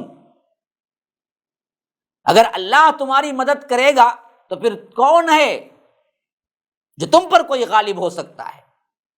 اگر اس نے تمہیں رسوا کر دیا تو پھر کون ہے اس کے بعد تمہاری مدد کر سکتا ہے؟ اور مومنوں کو چاہیے کہ اللہ ہی پر بھروسہ رکھنا چاہیے۔ یہاں پر بھی وہی بات دوسرے زاویے میں، إِن يَنصُرُكُمُ اللَّهُ فَلَا غَالِبَ لَكُمْ، اللہ تمہاری مدد کرے گا تو پھر تم پر کوئی غالب نہیں آ سکتا۔ اگر اس نے تمہیں رسوا کر دیا پھر کون ہے اس کے بعد تمہاری مدد کر سکے؟ کائنات میں کوئی مشکل کشا نہیں، کوئی حاجت روا نہیں، کوئی ولی نہیں، کوئی پیر نہیں، کوئی نبی نہیں، حتیٰ کہ محمد الرسول اللہ صلی اللہ علیہ وسلم بھی نہیں تو شیخ عبد القادر جیلانی کہاں کے، کس زمرے میں آئیں گے؟ اللہ کی قسم کھا کے کہتا ہوں کہ ہزاروں شیخ عبد القادر جیلانی مل جائیں، لاکھوں کروڑوں مل جائیں، ایک نبی کے بال کے برابر نہیں ہو سکتے فضیلت میں۔ تب انبیاء کے لیے نہیں تو پھر اولیاء کو کہاں سے آئے گا؟ ان آیات کو پڑھ لینے کے بعد اب یہ حقیقت بالکل آپ کے سامنے واضح ہو کے آ جائے گی کہ قرآن صاف کہتا ہے کہ کوئی مشکل کشا نہیں ہے، کوئی حاجت روا نہیں ہے، کوئی تمہاری مصیبت کو ٹالنے والا نہیں ہے سوائے میرے۔ ابھی اس کی تفصیل آگے دیکھیے، سورہ زمر آیت نمبر 38، سورہ نمبر 39، اور کھول کے اللہ بیان کرتا ہے حق کے متلاشیان جو بھی ہیں، جو بھی حق کو قبول کرنے والے ہیں، ان کے لیے دعوت فکر ہے، سنو، یہی اپنی باتیں نہیں ہیں۔ فرمایا کہ قل افرأیتم ما تدعون من دون اللہ ان ارادنی اللہ بضر هل ہن کاشفات ضرہ او ارادنی برحمت هل ہن ممسکات رحمتہ قل حسبی اللہ علیہ یتوکل المتوکلون۔ اللہ اکبر۔ فرمایا کہ آپ صلی اللہ علیہ وسلم کہہ دیجئے، قل، اللہ کے رسول آپ فرما دیجئے، سنو، جو سمجھتے ہیں کہ اللہ نے مشکل کشائی کو تقسیم کر دیا، ولیوں کو دے دیا، فلاں کو دے دیا، تو اللہ نے رسول سے کہا کہ آپ ان سے پوچھئے یا کہیے تمہارا کیا خیال ہے جن کو تم پکارتے ہو، اگر اللہ مجھے کوئی نقصان پہنچانا چاہے تو کیا وہ اللہ کی طرف سے آئے ہوئے نقصان کو دور کر دیں گے؟ یا مجھے اپنی رحمت سے نوازنا چاہے تو اس رحمت کو روک لیں گے؟ ہرگز بھی نہیں۔ اللہ کے رسول صلی اللہ علیہ وسلم کہہ دیجئے میرے لیے اللہ ہی کافی ہے، بھروسہ کرنے والے صرف اسی پر بھروسہ کرتے ہیں۔ اپنی ذات کو لے آ کے کتنی تشریح کے ساتھ، تفصیل کے ساتھ عقل میں اللہ تبارک و تعالی بٹھانا ہے۔ جن کی عقل ماری گئی ہو، جن کی عقلیں اندھی ہو چکی ہوں، ان کے لیے بھی صاف صاف کیا ہے یہ آیتیں ہیں کہ فرمایا کہ اپنے آپ کو پیش کر کے کہو، قل افرأیتم ما تدعون من دون اللہ، بدبختو جن کو تم ولی سمجھ کے پکارتے ہو، تم مشکل کشا سمجھ کے پکارتے ہو، حاجت روا سمجھ کے پکارتے ہو، یہ فلاں کر دیں گے، یہ بگڑی بنا دیں گے، یہ قسمت سوار دیں گے، یہ پیسہ دے دیں گے، یہ کیا ہے ہمیں یہ دلا دیں گے، جن کو تم پکارتے ہو، اگر اللہ چاہے مجھے کوئی نقصان ہو جائے، ان ارادنی اللہ بضر، مجھے یعنی اللہ کے رسول کو کوئی نقصان ہونا اللہ چاہے، حل ہن کاشفات الضر، یہ بدبخت جن کو تم پکارتے ہو کیا یہ مجھ سے اس نقصان کو دور کر سکیں گے؟ او ارادنی برحمت، یا اللہ مجھ پر رحمت نازل کرنا چاہے، حل ہن ممسکات رحمتی، اس رحمت کو یہ لوگ روک سکیں گے جن کو تم سمجھتے ہو کہ حاجت روا مشکل کشا ہیں؟ آپ کہہ دیجئے قل حسبی اللہ، اللہ کافی ہے میرے لیے، علیہ یتوکل المتوکلون، کے بھروسہ کرنے والے جتنے بھی اللہ کے بندے ہیں اصل میں بھروسہ اسی کے ذات پر کرنا ہے۔ اللہ تعالیٰ نے چیلنج کیا ہے اس آیت کے ذریعے، اگر کسی بھی غیر اللہ کے پاس نفع و نقصان کا اختیار ہے، جس کو اللہ نقصان پہنچانا چاہے اس سے نقصان سے بچا کر دکھائے، اور جس کو اللہ رحمت سے نوازنا چاہے اس کی رحمت کو روک کر دکھائے، یعنی ایسا نہیں کر سکتے تو اس کا مطلب یہ ہے کہ کوئی نفع و نقصان پہنچانے کا اختیار نہیں رکھتا۔ اسی طرح فرمایا سورہ فاطر سورہ نمبر 35 آیت نمبر 2، ما یفتح اللہ للناس من رحمہ فلا ممسک لہا وما یمسک فلا مرسل لہ من بعدہ وہو العزیز الحکیم، اللہ جو رحمت لوگوں کے لیے کھول دے اسے کوئی روکنے والا نہیں ہے، اور جسے روک دے اسے اس کے بعد کوئی کھولنے والا نہیں ہے، وہی ہے جو سب پر غالب اور حکمت والا ہے۔ یہ تمام آیتیں کھول کھول کے بیان کر رہی ہیں، یہ دونوں باتیں غلط ہیں کہ ایک مشرکین مکہ ڈائریکٹ سمجھتے تھے کہ یہ لوگ مشکل کشا ہیں، نہیں، وہ بھی اللہ کی طرف سے عطائی سمجھتے تھے۔ اگر عطائی سمجھتے ہو تم تو اللہ نے کہاں عطا کیا ہے، دلیل لاؤ، بلکہ اللہ نے تو اس بات کے لیے قرآن اور حدیث میں سے اپنے حبیب کے ذریعے سینکڑوں دلائل رکھا ہے کہ ہم نے کسی کو مشکل کشائی عطا نہیں کی۔ اتنی واضح بات ہونے کے باوجود بھی کوئی ضد اور ہٹ ڈرمی میں نہیں مانتا ہے تو نہ مانے، پہنچانا ہماری ذمہ داری ہے، لیکن سلیم القلب انسان، سلیم الفطرت انسان، فطرت کے اندر رہنے والا، فطرت پر پیدا جس نے اللہ تبارک و تعالی نے کیا اسی فطرت پر ہے، تو یہ واضح دلائل اس کے لیے کافی ہیں کہ کوئی دنیا میں مشکل کشا نہیں، کوئی نبی نہیں، کوئی ولی نہیں، کوئی محمد رسول اللہ صلی اللہ علیہ وسلم بھی نہیں، اور اس کے بعد آنے والے ان کے رسول کے امتیوں میں بھلا کون ہو سکتا ہے؟ اللہ تبارک و تعالی سمجھ کی توفیق دے، اللہ تبارک و تعالی ہمیں سچا اور پکا مسلمان بنائے، یقین کامل ہمیں اللہ تبارک و تعالی عطا کرے۔ مجھے اجازت دیجیے، وقت ہوا چاہتا ہے۔ ھذا وباللہ التوفیق، صلی اللہ وسلم علی نبینا محمد۔ اسأل اللہ لی ولکم ولسائر المسلمین من کل ذنب فاستغفروہ انہ هو الغفور الرحیم۔